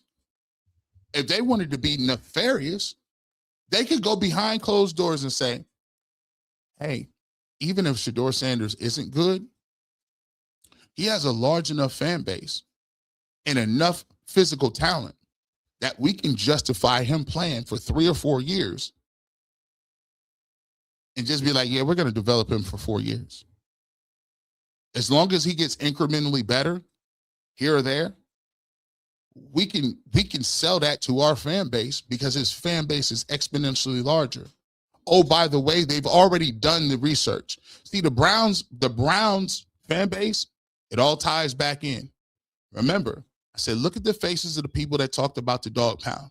What age group are they? The Cleveland Browns have an aging fan base. The Cleveland Browns have an aging fan base. I did a case study in college about why nobody liked Cadillacs anymore. I did a case study that said Cadillac and Buick and Lincoln Continentals. My father, my dad had a pearl white 69 Lincoln Continental with the door, with the white. It was eggshell white with the maroon on the top. He loved that car. Guess what? That was his generation. What happened to Lincoln as we got in college? It became known as an old person's car. It became his old uncle's car or OG's car, a gas guzzler that wasn't efficient and new people didn't like it. The last Cadillac that we had that we actually cooked and liked was the Cadillac Escalade or the Lincoln Navigator. Past that, nobody was buying them. They said, what happened? Well, that went out with the Temptations and the Four Tops. Ain't nobody running around here. They were signing record deals for Cadillacs. You got to evolve. So the Cleveland Browns fan base and the Dawg Pound, all of those individuals that was into the Dawg Pound, all them individuals in the 80s when the team left and came back, oh, that generation is gone. It's an aging fan base. And the Browns have a unique opportunity with Shedeur Sanders to flip their fan base. Why you see all them young kids with the jersey, with the wrist up? You see, the thing about football and the thing about loyalty and brand loyalty and marketing, the first generation of Browns fans became Browns fans because of Jim Brown.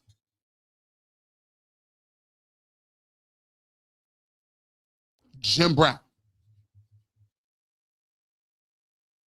After Jim Brown played, he was global. Why do you think there's people all over the world that believe that Jim Brown was the greatest football player? And the Cleveland Browns that people thought the Browns was named after Jim Brown. So it's very rare that you have a person with enough pull that can bring you a new fan base, that could give you a whole nother lease on life. And they're at the precipice of it right now where they could just cash it out. Why would I, as a business owner, with a commodity like that, turn around and give it up for a no-name gangster named Malik Willis? I mean, I don't understand. Ain't no possible way that we moving around and you talk about Malik Willis. Malik Willis don't got no pool. Malik Willis ain't got no pool. He ain't got no. Malik Willis, even if he was all pro, wouldn't be worth more money than Shedeur Sanders. I'm cooking right now. Malik Willis could make the Pro Bowl and still wouldn't gross what Shedeur Sanders did.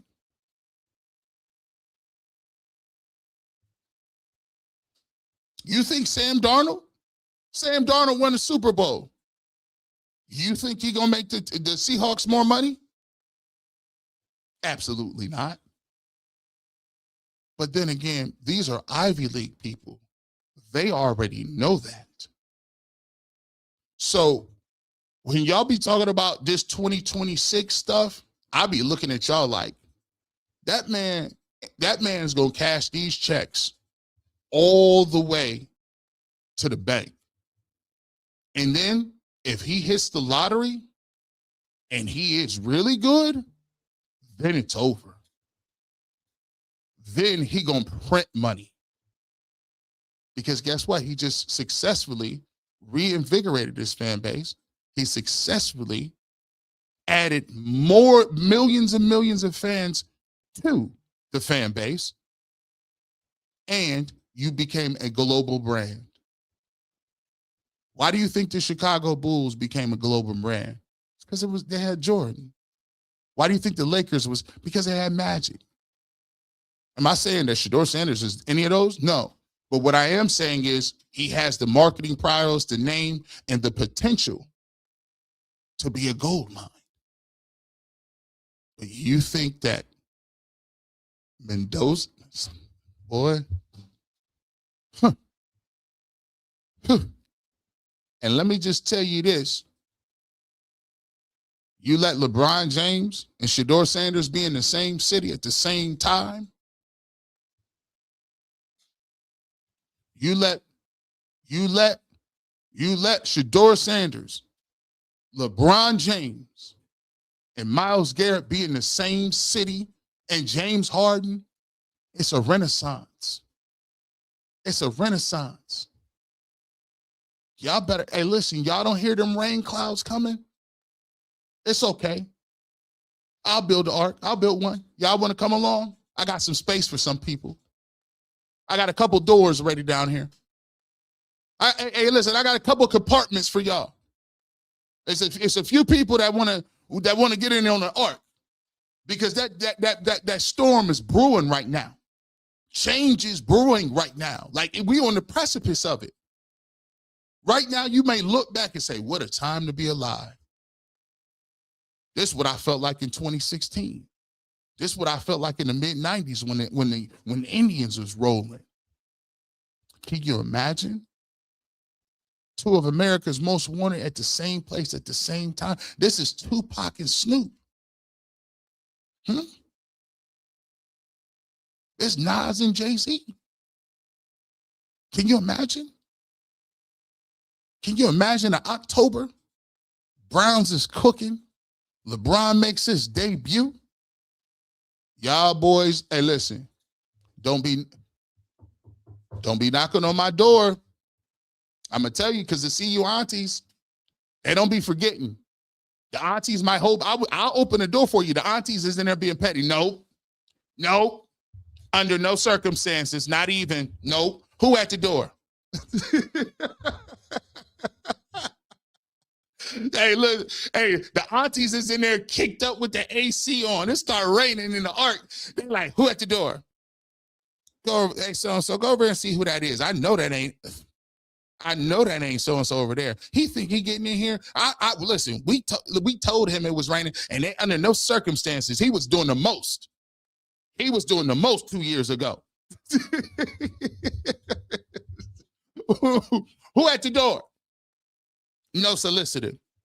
He thought he gonna come over here and knock on the door talking about we was good. No, he wasn't. We saw you all last year, sir. Please have 4 seats. I'm like, hey, what's going on over there? Nothing. G. Bush, you sit over there. Worry about navigating. You sit over there. We got the door. We got the door. Anitra, go get the door. Getting up in here. Hey, Rosie, you sit back. Don't you go there. Don't you stand by that door.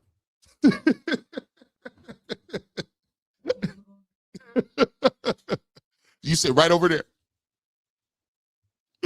Oh, man, this is crazy. Let's get to it. We got to get to these super chats, man. We got to get to them. I apologize. I think my camera's heating up. So it's dropping up out of here. So we'll continue to go on like it is. Let's get to super chat of the day. Let's get to the super chat of the day. You got it ready? You got it ready? Super chat of the day. Lawrence RBE 2661. Shout out to ARP. I've been watching his blogs. ARP been cooking. Hey, Verb. We got some things to talk about, Verb. And Black Gloves Millsy. Jay Mills is out here cooking. If you know, you know. Lawrence RB says, I was watching 12 highlights, and it really seemed like the explosive plays came from 12 calling audibles or audibling. Any truth to that? Let's get to that. I definitely feel that when you talk about the situation, and you have Shedeur Sanders, what he does, he's special in terms of being special outside the framework of what the structure of the offense is. And people will tell you, Todd Monken is a fan of that. Sometimes, and nowadays, people will use that against you. It's almost like being like back in the day when they used you being a mobile quarterback, that all of a sudden, because you was a mobile quarterback, that you couldn't throw the ball, you couldn't run the ball, and because you ran the ball, it was somehow detracting from what it was. Absolutely not. Shedeur Sanders is special when it comes to doing those things. The throw he made against the Raiders, ridiculous. His deep ball accuracy, ridiculous. The fact that he sees the deep ball coming open is crazy. And those traits that he has what actually separates him from Dillon Gabriel. That's why I don't have conversations. I can't have no conversations with these folks that is not breaking down the film on a consistent basis. Because we watch right over here on the Barbershop with everybody in here, by the way. If you want to become a member, you can wait till later on. But let me just tell you something. If you want to be a member, this year is going to be great because you're going to get access to talking about them film breakdowns, and they're going to be crucial. We now going to get Shedeur Sanders to be able to be breaking some of this stuff down. And now, with Shedeur starting, guess what? See, people don't understand. I could go to training camp anytime I want. I was there last year. I had to pull up last year. So now you're going to get that inside information. But the film work really helps you understand. And when people start to tell you certain things. See, right now, this is a clear, important reason. The reason we do film breakdowns over here, and we do it with Tyvis, and we do it after every single game, is because the same things that we talk about right now, people will try to tell you, he's bad, he was bad, he was bad. They can't do that to you. They be mad that you can't do that to the Barbershop game. You know why? Because they've been sitting in here watching. Matter of fact, I challenge everybody, not only challenge them. When those guys are telling you how bad he played, you have access to go watch every single members only live on demand. Go back and check out the members only live. If you became a member today, go back and check in the members only live archives, and you'll see game after game after game, and you can watch for yourself what he was doing. So when they say all that nonsense, they can't bring you that way because you guys have already seen what we've seen. So I was watching the highlights, and there's definitely truth to the fact that he can move around and he can throw that football. And that's part of his game. But it's also part, he is accurate, and it's also a part that he can play in structure. So all of those things go hand in hand, and don't let people try to be a detractor because of that. Don't let people tell you that that's not a situation, and that might happen.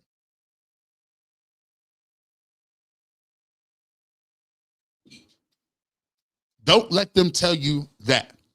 So shout out to that. As a matter of fact, and that was our, let's get that's our super chat.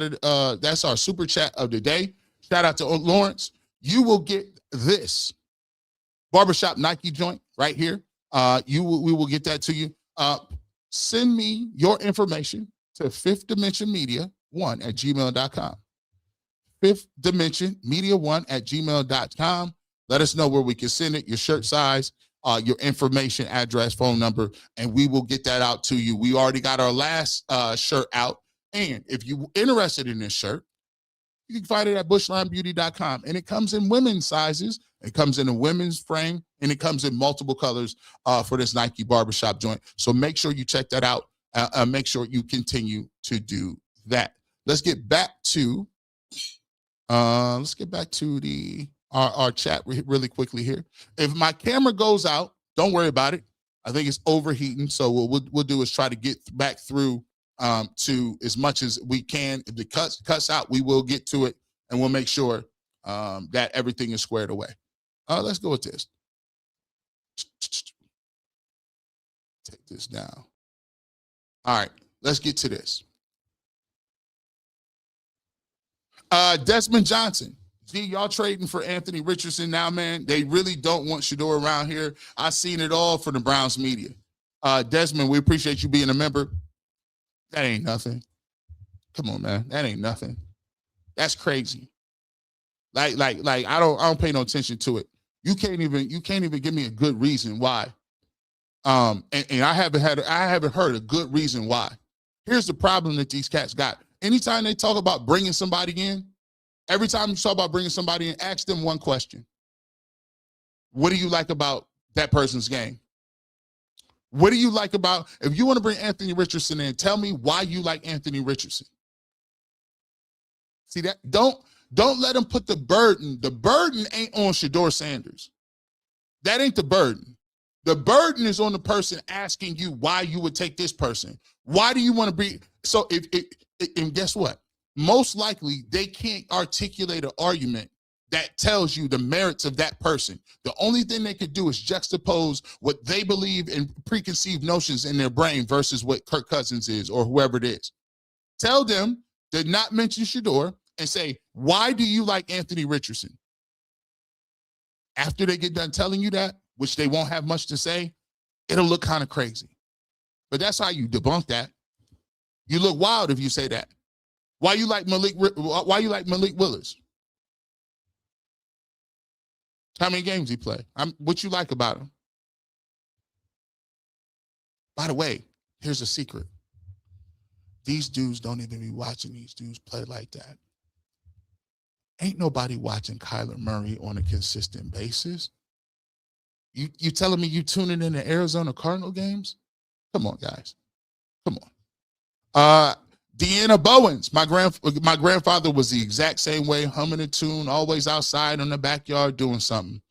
Man, they don't build, when my grandfather passed, my grandmother passed at the age of 91. And when my grandmother passed, she always give him a hard time. Your grandma and grandpa be going back and forth. Oh, why you doing that? Crazy part about it is when he passed away, she told me, she said, they don't make men like that no more. They don't make them like that no more. And I agree. I look at my dad. I look at my dad and I say they don't make them like that really no more. I be trying to base what I be doing off that. My mom can my mom asked my dad to go do something. He just be like, all right. Like he'll be doing stuff. He'll have to drive around and do a bunch of stuff and then have to get up and go to work the next morning. It's crazy. My grandfather his demeanor, he was so cool with it. He knew how to carve with a pocket knife. He cut up fish. He can cook, self-sufficient. He used to make bird houses, man. Fix up a car. You bring your car over, he just know what is wrong. Mm-hmm. I see your car pulled up in the parking lot. Sound like your solenoid going bad. I said, how you know that? They just knew it by ear, bro. Get up every single day, working. It's just crazy. That generation of people, to me, it's tough because you wake up some days and you remember what it used to be like. And today you just continue to go on and you try to make it the best you can. But there is a lack of connectivity with a lot of families and people. I think even within our own households, I miss those Sundays. You know, my grandmother and grandfather passed away. And when they passed, it almost seems like things just fell apart on both families, right? You know, people argue more. People talk less. There's no gathering. People start moving over here doing their thing. They over here doing their thing. And it just doesn't seem like, I just remember and reminisce about how, you know, it was just a sense of community. It was just, you know, people, it was a thing where people looked out for people. You know what I'm saying? Like, you know that somebody would be looking down at the bottom of the hill. They'd be like, Miss George, I seen your grandson down here. You bet not be doing nothing crazy. Because by the time you get from the bottom of the hill at the playground and Miss Johnson had called up here to Miss George, your grandma already be on the porch looking at you. Get in here. Dang. If you know, you know. Yoshi Doshi, no worries. I'll live forever and carry on for all generations, then write books about it, unless the Browns cause me multiple simultaneous organ failures. Now we rebuke that. We ain't gonna have no organ failure around here. But we rallying the team up, man. My goal is to get everybody under one banner. One band, one sound. I get it. I understand, bro. When the CU aunties came in and pulled up, I said, listen, we get y'all. We understand. But by this is all done and done over and said with, I'm just looking for some new Browns fans. I've been recruiting undercover. I've been covertly recruiting since day one. We want the same thing. And now we got an opportunity to get the fresh start and do it. See, y'all didn't see the master plan. See, a lot of y'all outside of here was contentious. I don't know what they coming over here and doing. I don't know why they coming over here. This is Browns territory. Hey, man, listen, man, whoa. This is like in-laws. We drafted Shedeur. That's they family. At the end of the day, they riding with him.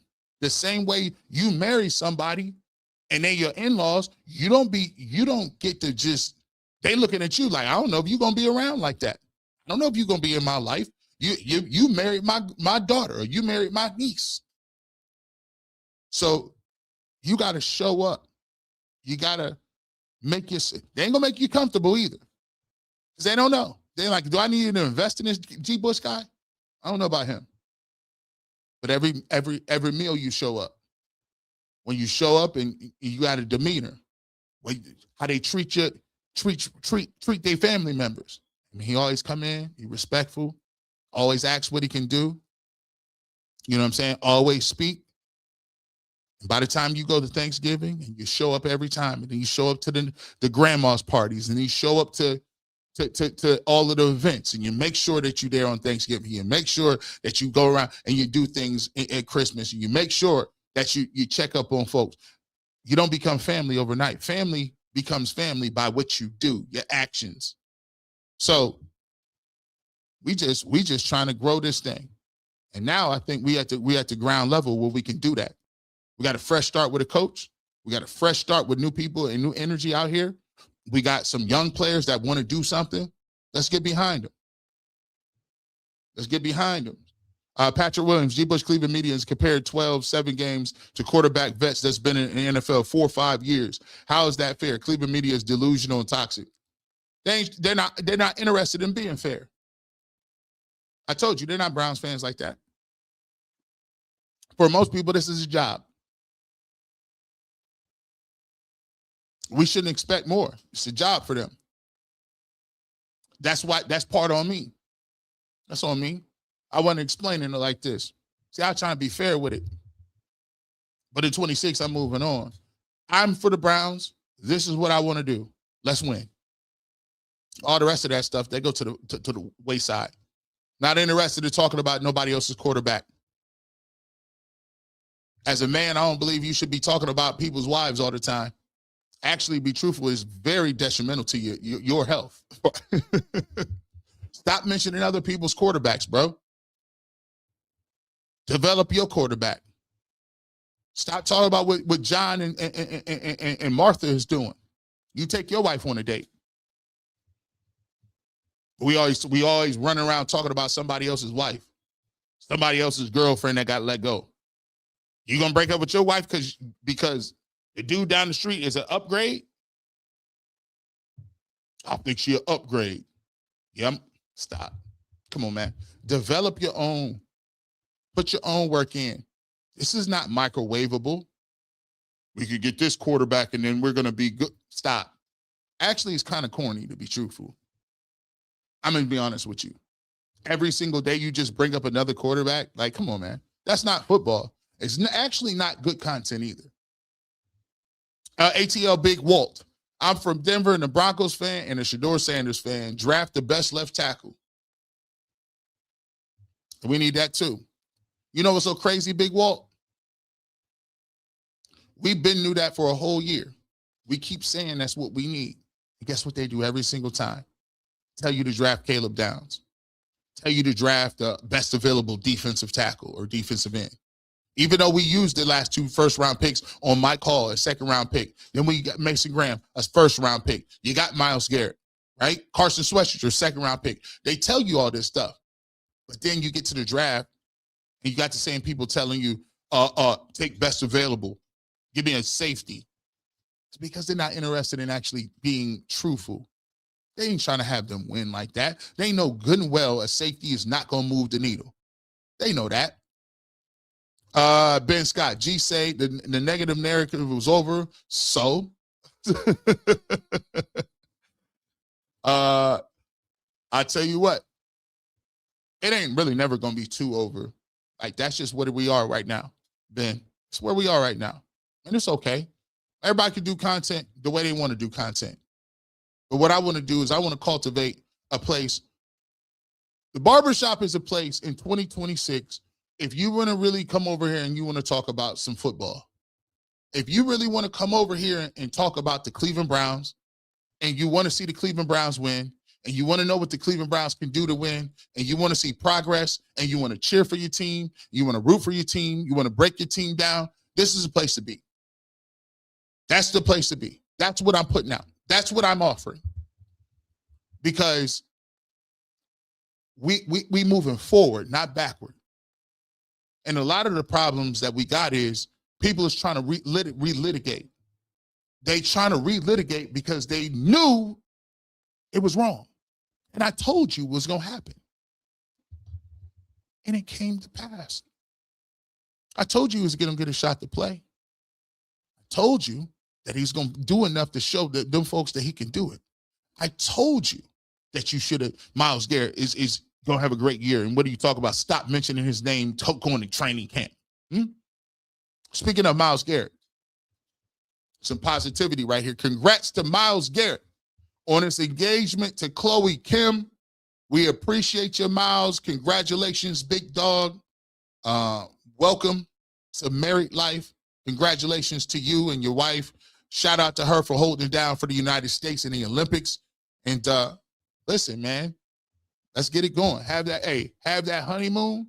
G. Bush told you, take all the time you need. We only need, hey, listen, get that wedding plan, boy. Congratulations, too, over here. Shout out to you. We continue to put that, hey, let's get it going. See, we cover everything over here. We cover everything over here. Let's keep it pushing. Hans A. Jackson. Can't wait for the turnaround. Then let's see what they're gonna say. Well, some of them, I'll tell you what they'll say. Nothing. Zero. Zip. They don't say nothing. They don't just post up and say, you know what? I'll give Shedeur credit. I'll give him credit. I really didn't see it. But he's playing very well right now. I have to admit, he's playing well. Now, it's up to y'all if y'all let him knock on the arc door. If the aunties is doing a shift on the arc, if the aunties is at the door, it's gonna be kind of tough to get in the arc. I'm gonna let you know. The auntie shift is crazy. They the boss that be micromanaging. Hold on. Who is that? Who at the door? What publication they work for? What publication, sir? Is that? Nah, I ain't see. You thought I was gonna say what publication? You see? Nope. We'll continue to keep going. Let's go ahead and continue. Let me throw this up because let me throw this up. I'm gonna throw this up here. If you are seeing this, it is because let me make sure this bit. Let me see. There we go. So if you're seeing this, my camera is a little overheating a little bit. Don't worry about it. We'll get that back on, but we'll continue to read these super chats though. Let's get to it. Where are we at? DeAndre Black. First, Pittsburgh Steelers take my running back and now trade for my Hall of Fame defensive end, Miles. No. Why would I do that? The Myles Garrett thing is crazy. And I don't understand why people don't understand this. Why would I trade a person who's the reason my team can even be competitive? If the Cleveland Browns have a very strong defense, it gives your offense an opportunity to flourish and play well. But it's crazy because you would rather trade that person and get picks. Why would a general manager who needs to win now, why would he trade that for picks? He already has the youngest team in the league. He's going to have 2 more picks this year where 10 guys are going to be rookies. Why would you trade it for more picks? He's going to get fired. To some people, I think that's the goal, though. I think the goal is we really would like to see you get fired. Resurrect him. They hate anything the culture likes. A lot of people, if you can't identify with it, then they got to hate on it. You know what it is. But the culture is changing. Let's just keep it real. The fan base is in the midst of flipping over. Let's keep it a buck. GM Andrew Berry said primary draft offense. Let's talk about that. Let's get to it. Let's show them. Maybe these guys don't really understand how we moving with this, but I want to let them know though. I want to let's see if this makes any sense to you and I. For us, the biggest thing was after figuring out where we were and where we wanted to be is maintaining a very open mind. Great coaches come in different shapes, sizes, backgrounds, you name it. And ultimately, you're trying to find an individual whose strengths align with what your organization needs in the moment. So we wanted to design a process that allowed us to cast a wide net and ultimately narrow it to the candidates that we felt fit what we were trying to accomplish over the next few years. With Todd, we loved just his performance track record, what we heard about him with young players. His offensive track record was quite honestly unprecedented in terms of being on the open market. Pro, college, mobile quarterbacks, limited quarterbacks, star quarterbacks, air raid system, power run game. It's very rare that you can find a coach that doesn't have a system, but is truly fluid in adapting it to the personnel. How important, kind of as you went through this, was that shared vision of here's what the coaching candidate, or in this case, what the coach Todd thinks versus what we think, and how we're going to kind of get that onto the same page and be collaborative to get to that right answer? I would probably make a comparison to maybe where we were coming out of the 2020 season, where in 2020 when we got here, our biggest priority was surrounding, our young quarterback Baker Mayfield at the time with as much as possible to make sure that the offense could get off the ground. Now, we had a very patchwork defense at the time, and going into 21, it was obvious to anyone who had any, two eyes watching football where our investments would be. I think we're in a similar spot here, just with the opposite sides of the ball. So that, question is less candidate specific. Anyone we talked to understood that made the most sense. So there was probably very little time in terms of okay, where are we actually going to invest our resources this offseason? All right, so now you've got Todd. You guys are ready to get going. What's kind of the message to the fans? You've talked about kind of where this team is, but listen, everybody wants winning football. What's kind of your message to the fans about what they can expect over the next few months? We talked about that critical 120 days, right, Jimmy? Talked about to getting this team ready to be on the grass and get playing this fall. Yeah, I think it's really two things. I think in the immediate term, we're going to hire the best coaching staff that we possibly can. Todd mentioned earlier today, it's not just about one person, but it's about the players and the staff that you put around your central decision makers. We're looking forward to investing in this offensive roster and the amount of flexibility that we're provided both from a resource standpoint and due to Todd's background, we're excited about the different possibilities and the different avenues we can go. And a lot of what we think through and what we talk through will be reflective of that. So, I think that when you look at it, Andrew Berry pretty much told you what he was going to do, didn't he? He kind of, exactly what he was going to do, right? So we don't have to continue to keep going over it. He just told you what it was going to happen. Let's get it popping. Tanya says, alternative facts. We are not playing. Yeah. Hey, look. Yeah. Look. You don't believe your lying eyes. Patrick Williams says, G. Bush, Cleveland Toxic Media is talking about quarterbacks vets that have been in the league 4 or 5 years haven't won nothing. Ain't that crazy to me? Ain't that crazy? They ain't won nothing. Ain't never did nothing. No stats, but they'll tell you why, because they just want to see it. Ask them again. Make them rap. Hey, why you like him? Can you tell me why you like him without saying Shedeur Sanders? Go. What do you like about him as your starting quarterback? And you can't use the word Shedeur Sanders. Resurrect him. They hate Deshaun just as much as the S12. Even more. They don't like Deshaun at all. At all. Again, it's facts. Fans cheered when that man tore his heel up, tore his Achilles tendon. They're only conveniently using Deshaun Watson the same way they conveniently use Dylan Gabriel. I find the Dylan Gabriel conversation very funny because where are all those people that was lauding and showing Dylan Gabriel love? Now all of a sudden when people saying trade him, they're not coming to Dylan's aid. They don't say nothing. I thought, now Dylan Gabriel only played a handful of games. You said he was a supercomputer. You said all these articles about him. Every single person, when Kevin Stefanski was running around leaking information, telling everybody they wanted to hear, every national outlet, everybody was writing exactly what Kevin said. Now, all of a sudden, Kevin ain't here, and now you want to get rid of him? But they'll use him in an argument periodically to discredit Shedeur Sanders, the same way they'll use Deshaun Watson to be like, oh, listen, they don't, Deshaun, he's going to be playing too. No, you guys really don't like that man either, to be honest with you, at all. You're definitely not into no Deshaun Watson. Let's not act like you are. But by the way, man, Deshaun Watson is he's on messaging though. That make you a little salty too.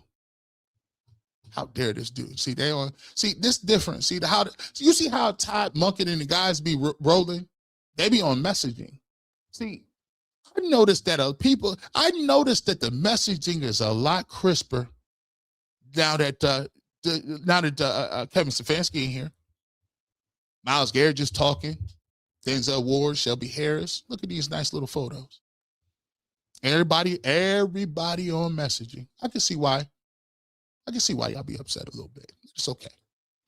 Ben Scott, preaching to the choir. Sign me up. Sign me up. I just need a couple. I need a couple. JB Smooth, off topic, but I heard you a Warhammer 40K fan. Facts. Hey, Warhammer 40K is I'm one of them. Here's the thing about Warhammer 40K. Is the Emperor, is he a bad father? Right? Is he a bad father? Like, you know what I'm saying? Is he like I mean, his kids did get lost in the war, like all of them, right? 12 of them, right? They got lost in the war. Right? So Warhammer 40K, shout out to them. Them little figurines is crazy. Also, did the Emperor have to sell his soul to get that power? I mean, he did go to the warp, and he did mess around and kind of did bargain for that, and then he flipped on everybody. We'll talk about it. Yeah, but yeah, I'll be on that Warhammer 40K. Tanya says, the Boog interviews got him nervous. Connections, Cleveland media underestimated culture. Bush, you may need to pull a Shannon Sharp. Don't allow them to use your popularity for ratings. By the way, I do got some joints coming up. Tanya, you been looking at my emails? I told a lot of people. Let me let you know. I talked to him about. I talked to a lot of people. I'll just leave it at that. And a lot of times, it's all about timing, right? I feel like some of the things that I want to do are outside of the realm of sports. I've always told people, like, I got an interest in talking to people about their interests, what makes them move, their purpose. And for me, sports is great, but I want to talk to people about the human side of it. To be honest with you, somebody always asks me, man, would you do a Shedeur Sanders interview? I said, man, if I did a Shedeur Sanders interview, I wouldn't even talk about football. If I did a Coach Prime interview, I don't even know if I would have football be on the top of the docket to talk to. Because, like, as I get older and as I evolve, I like the Browns. I love sports, but I'm a person that's interested in meaning. It's bigger than that. Like, it's bigger than checks. It's bigger than views and clicks. Like, at some point in time, as you get older, you realize that you got more time past you than you got in front of you. And the only thing that I want as I continue to go forward is being like, I want to, when I close my eyes and it's the last time I'm here, I want to feel comfortable with what I left. Did I do exactly what God told me to do? Did I do it in a way that was fulfilling and pleasing for what my purpose is, right? So for me, as you get older, you start to realize that, okay, that's cool. Like, I don't want to do no regular football interview. Like, sometimes I don't really want to do that. Like, I'll talk to you about a lot of different things. I got a lot of interest in different things like that. But more than anything is evolving. And I keep trying to tell people, it's no disrespect. Like, you and me, we not the same. The things I want to talk about and I want to do is not the same thing that's traditional. If you notice, this is not a traditional format. Some of the stuff that I talk about is non-traditional. And a lot of times I get it. There's times where the stuff I talk about, it may not be for everybody. It may not be mainstream. It may not be that this type of format, it connects with people on all regular sports talk stations. And it took me a long time to understand that it's okay. It's not a knock to what I do and how I go about things. Maybe it's just not mainstream. But it also sets me up to do things that I really want to do and really want to talk about and have the leeway to talk about it, right? So that's a long story, I guess. But But I do got some great interviews coming up. And I am like the content that we got. I mean, I'm excited about it because there's a few interviews that like that are going to happen where I think it's going to really be eye-opening, and it's going to be a trajectory where you say, man, like that changed the game a little bit. Thanks for sending the t-shirt. I sent an email. We need to start the New Cleveland Network. I can help you get sponsors. There are YouTubers that can do segments. Hashtag offense. VA Auntie. We appreciate you so much. So many people reach out. Now I always tell people, it's so many. This year has been a whirlwind from, a lot of people don't know. I work for the Bleacher Report too. So I do daily Bleacher Report updates. I do UCSS. I do Ultimate Browns. I do Barbershop. So I do post-game shows. I do a bunch of different things. So it's just about, and this year just figuring out how it worked and continue to find out what was really the best opportunity to continue to put out the best content we can. But I always appreciate everybody's support and input, and I love y'all for showing up, and even when we ain't even talk about much. I mean, but we appreciate you. Hard pressure. Eric McAllister from TCU will be a steal in the fifth. I like him too. I actually like him. We almost done with our wide receiver breakdown. I think me and Tyvis is going to go over, we're going to get to offensive linemen, and then we also going to go with like draft steals. Like we're going to go over tape from some unknown guys and give you some opportunity to see some people who you could possibly get at a bargain deal for the Browns later on in the draft. Ben Scott, loving the New Cleveland Network media. Hashtag new Cleveland. Shout out to you, Ben. We appreciate it. We don't keep it cooking, man. Patrick Williams, G. Bush, Cleveland media is toxic. They hate media is toxic. They hate Manziel, Baker, Watson, and Sanders. They're making money off negative publicity. That's why the team will never do an interview on these toxic radio stations. I can't say that they didn't have no love for none of them. Now, Johnny he's a thorn in his own side. I mean, Baker has some self-inflicted wounds, but to be honest with you, though, they didn't. I mean, there's people that, got into it with Baker. Reporters, you can go look them up. You can go look up who people had problems with. Sean Watson always had a contentious, from the get-go here. Shedeur was contentious. You know what I'm saying? It just seems that that's just the way it is. Miss Bell says, my apologies. Xavier Weaver is still a Cardinal. Misread a story. Wishful thinking. Always want our CU babies together. Browns could use them. I'd take them. If you know something I don't, we can get with him. The Ashanti Mob, we appreciate you so much for becoming a member. We appreciate you and welcome to the family.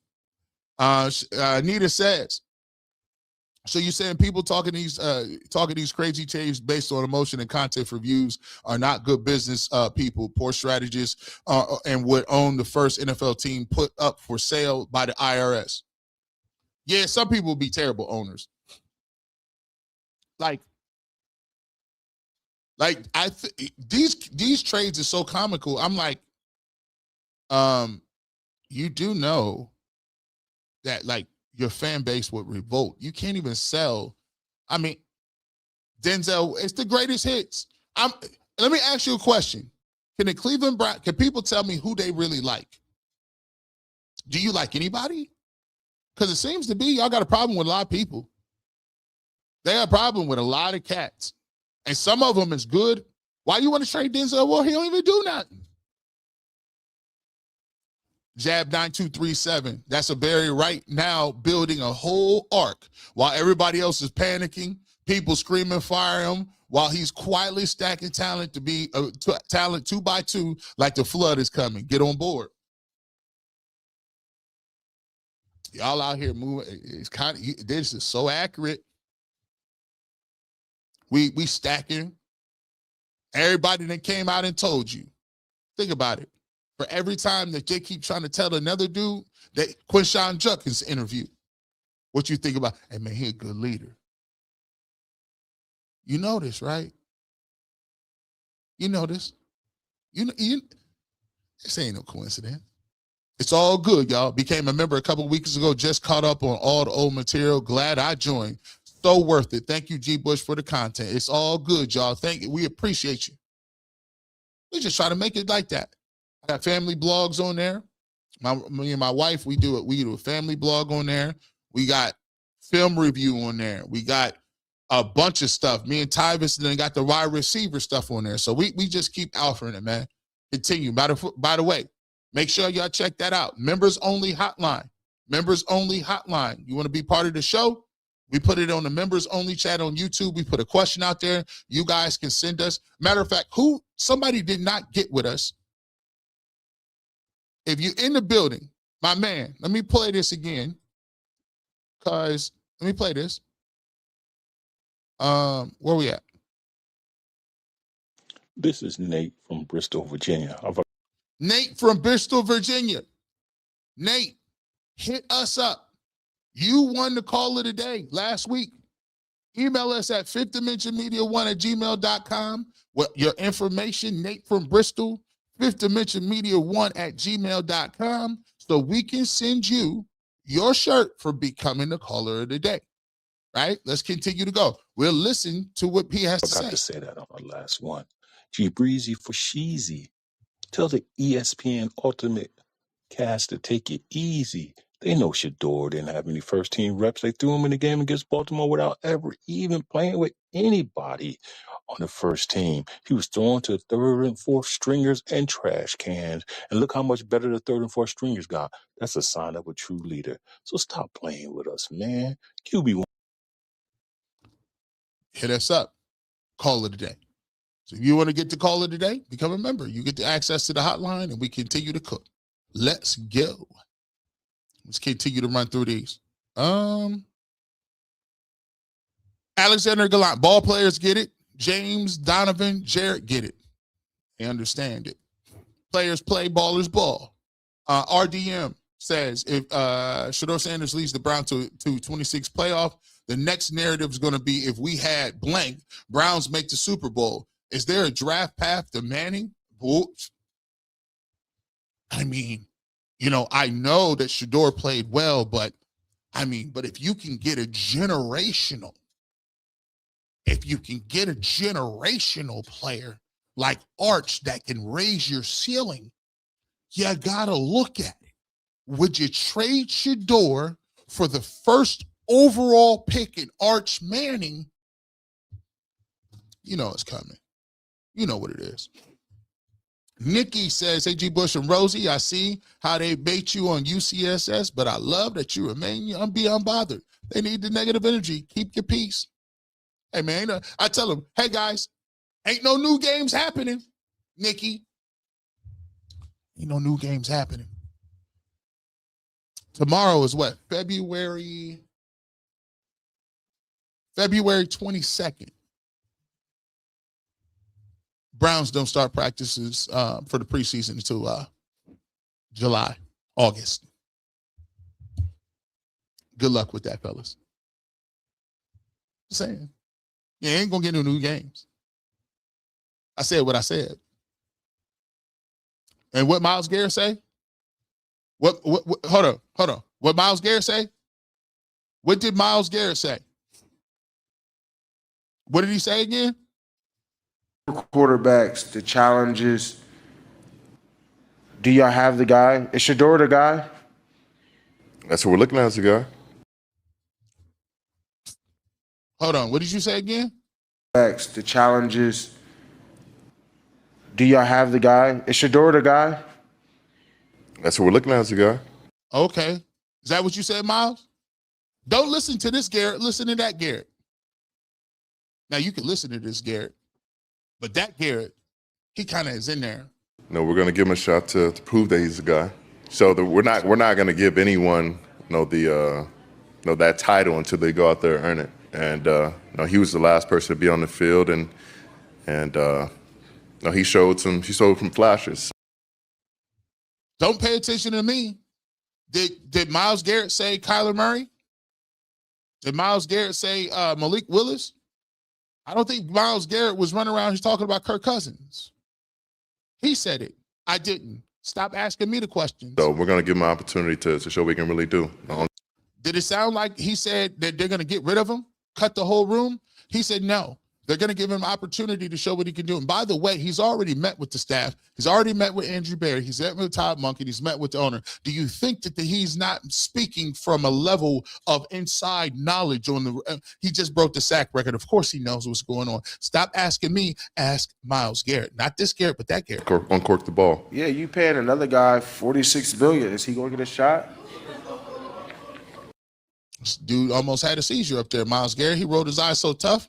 Watch how Myles Garrett rolled his eyes. I didn't roll my eyes. He did. Let me go back again. He rolled his eye like this. What'd he say? Oh, boy. I feel like everyone on the roster is going to get a shot. And everybody going to get a chance to play. He was the last guy on the field, so he's obviously going to get first service. And he was the last guy on the field, and he's going to get first servings. There's nothing more to talk about. Moving right along. It's all good, y'all. Willis got no pool. He don't even have a profile pic. He is correct. He is correct. To be honest with you, this is why my receipts are devastating. He ain't lying. Malik Willis ain't even got no Packers profile. Who is this? This looks like undrafted free agent roster 68 on Madden 94. Where is your picture, bro? Where are all the stats, too? Where are these stats? Where are these mythical I was balling stats? What year is this? 14 of 23 for 99 yards, 3 of 4 for 20 yards, 2 of 4 for 16 yards, 5 of 16 for 80 yards, 6 of 10 for 55 yards. Bro, you cannot make this stuff up. Are you serious? Cap. It's all cap. What are we talking about here? Where's these 4 or 5 for 74 yards? Where's these stats at? I'm looking for them. I'm going to continue just to keep putting stats up there because G. Bush keeps receipts. I just have them on deck. Where are the stats at? His best game, he was 13 of 19 for 202. Where are the numbers at? 12 of 14, 122. Where is these 400-yard games? Where are they at? Shedeur Sanders did this in one game. 360 in one game. But that don't count. But I guess you like 13 and 19 for 202 better. I'm just playing. I'm just saying. I'm just keeping it cooking. I know. Let's keep it moving. We got to get this. My camera is overheating because I can keep bringing out these receipts. See you, Auntie. You better know we not playing around here. Kim, we appreciate you. Sandra speaks. Auntie's anthem. Don't start none. Won't be none. Shout out to Little John. G is my Cleveland insider. Thank goodness he keeps it Christ-like. True. Got to. It's the only way you can do it. Miss Bell says, can't be a Browns fan without the round-the-block approach to Shedeur. Name him quarterback one, build around him. Game fans make money. If he loses 7 years, won't kill you.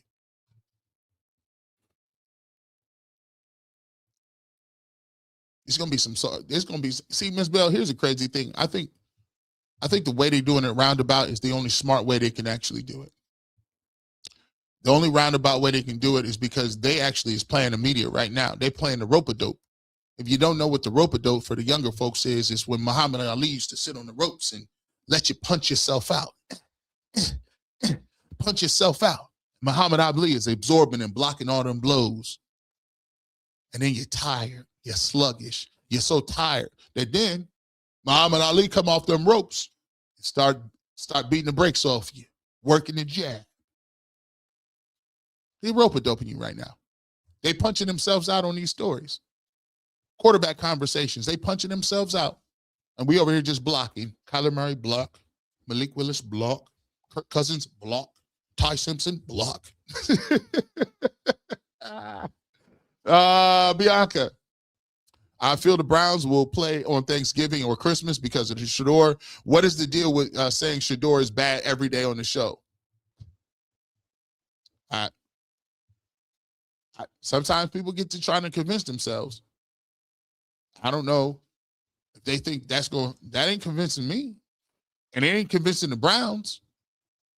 Maybe they still what is the goal of, they need something. Maybe they're convincing themselves like Kevin Stefanski's coming back. He's not. You can say it all you want, bro. CJ, Mr. 216, became a member. Thank you so much, sir. We appreciate you, and welcome to the family.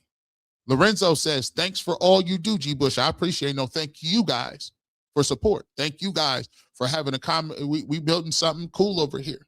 Hashtag New Cleveland. We ready to move. Lady V. Scott, member for 3 months. Thank you so much, Lady Scott. We appreciate you and your contribution. Saying, man, a lot of quarterback ideas, not enough left tackle, offensive guard ones. Saying so. Too many quarterback ideas, not enough offensive line ideas. Too many quarterback conversations, not enough how we building this offensive line. Too many quarterback conversations, not enough what kind of trade can we cook up at wide receiver. Let me ask y'all something.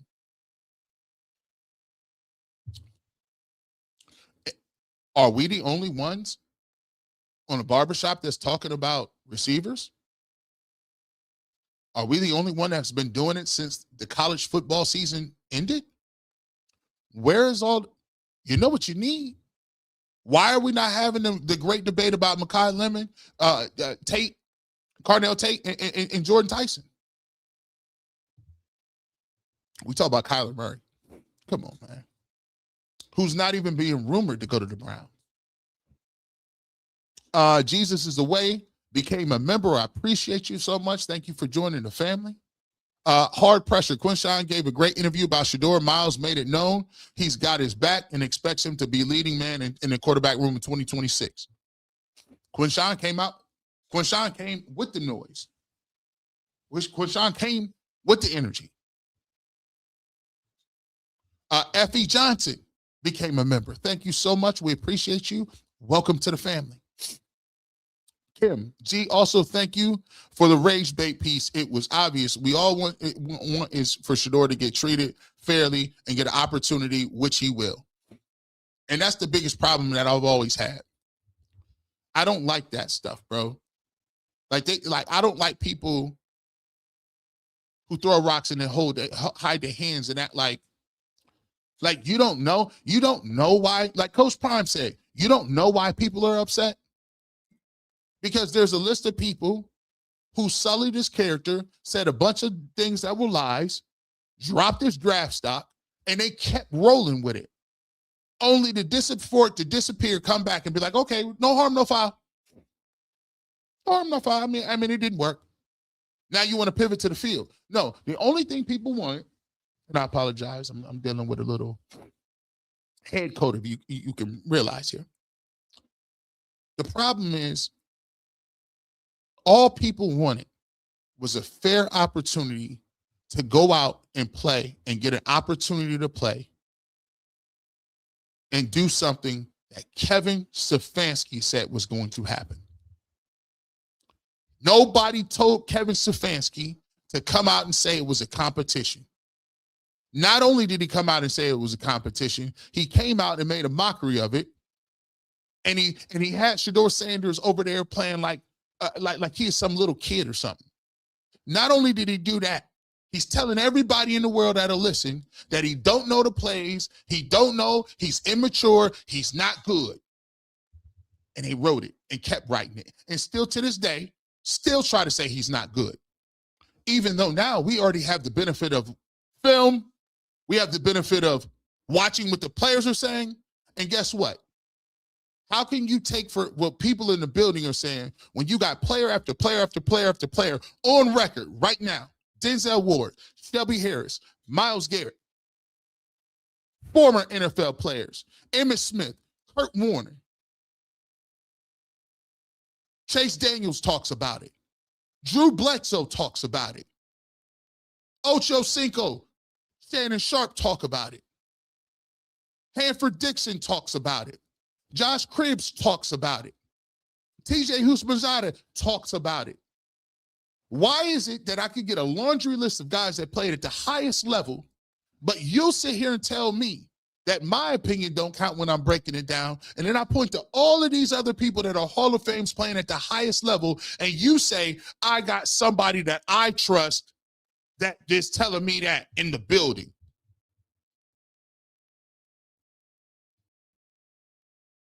You see, this game is about discredit. It's not about, it's about gatekeeping. This is the problem. I don't like it. It's the problem I don't like, the fact that Bill Belichick's not in the Hall of Fame. Because you got a bunch of people writing who ain't never done it. Where can, at any place in your life, you question what a person dedicates their life to? It's the only thing. Because sports is popular, we got a situation now where how can I have any opinion on astrophysics? Can I go to NASA and give them an opinion about something? No, sir. You don't have the education to do that. No, sir. Can I get in an airplane and tell a pilot, hey, man, you need to make a left right over here by New Mexico? No, you can't do it. Doesn't work. Don't work. Does not work at all. Let's continue on.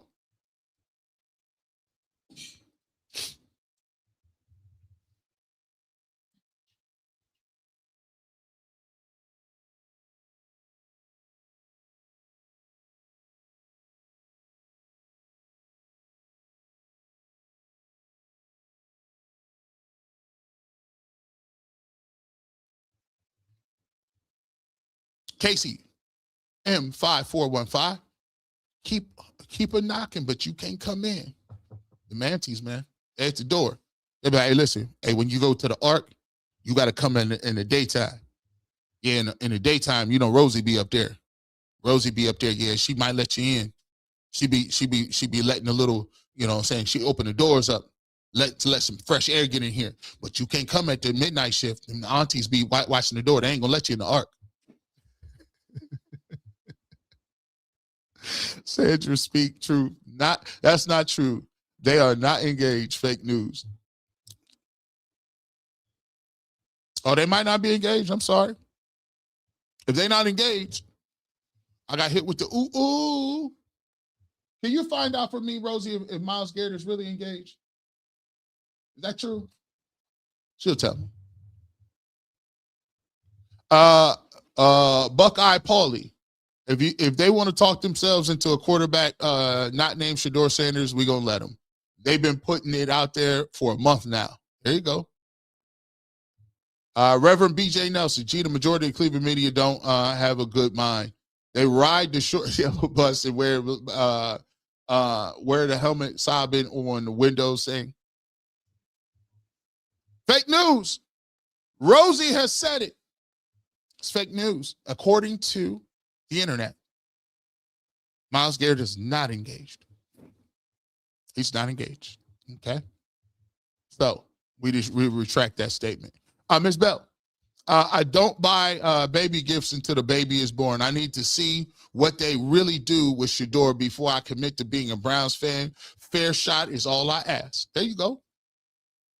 You're right.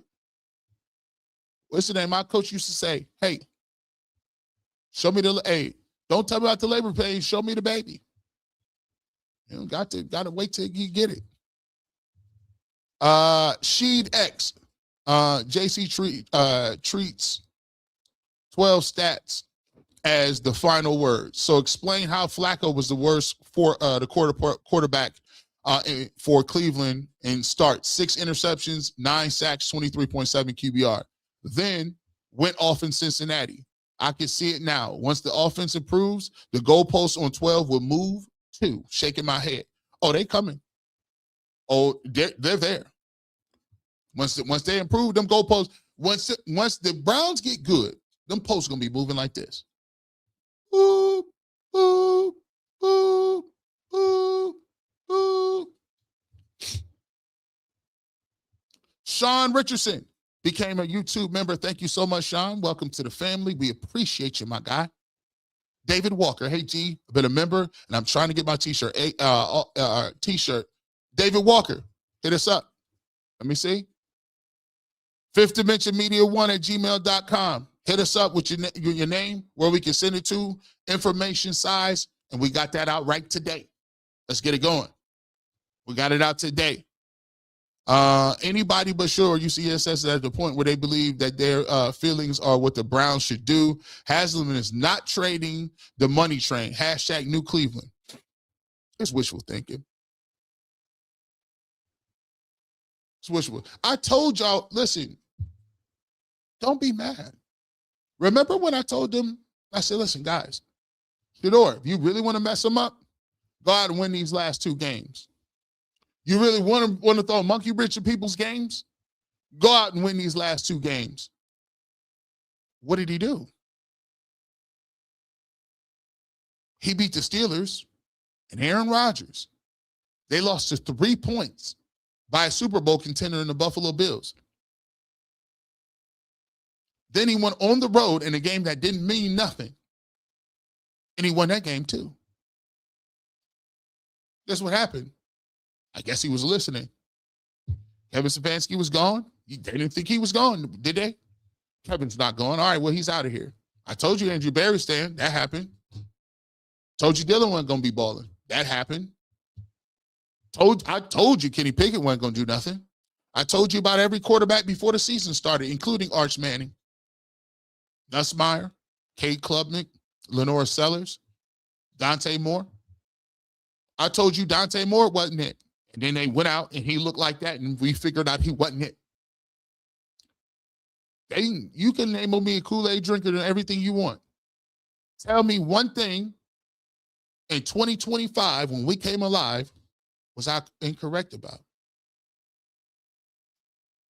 I'll wait. We don't got time to relitigate. Once he did enough to prove that he was in the mix, now it really starts. All it did is reset. So now we at the top again with an opportunity to prove himself to somebody that actually likes his skill set, that actually can say his name, that actually may be invested in putting him in the best positions for the Cleveland Browns to win some football games. And they'll actually do something about putting some talent around him. So once the season ended, it was all she wrote. We on to the draft. We on to the combine. We'll catch y'all in 2 days. W. Thompson became a member. Thank you so much, W. Thompson. We appreciate you. Welcome to the family. Well, I know it was a long one. We missed a lot of different things. We kept going, but we got through it. We appreciate every single person out here. Make sure that if you are the caller of the day and you are the member, or super chatter today, you make sure you get us together. Make sure you do that, right? And if you do want to become a member and you do want to join the family, you want to get access to all of our other content, make sure you are checking us out at the Barbershop. You can hit that join button right below us and continue to support. We appreciate every single one of you because we're trying to build a community over here. We're trying to build something of value. We want to continue to support. If you want to be on there, check it out. You can become a member. You can be a VIP member today. And you get shout outs, you get priority in the chat. As you see, all of our priority chats go throughout the thing. You get access to the voicemail. You get access to 20% off on Barbershop gear that's not branded. You also get access to all our other content as well. So let's continue to do that. Exclusive streams, you know what we do, right? You never know when G. Bush might show up, radio, television, or internet. But if you want the fresh cut on sports, you gotta watch this because I keep the Clippers. Have a great rest of your evening. And as always, you know what it is. Even though they be hating, go. And by the way, we're going to end it in a new way. Hashtag New Browns.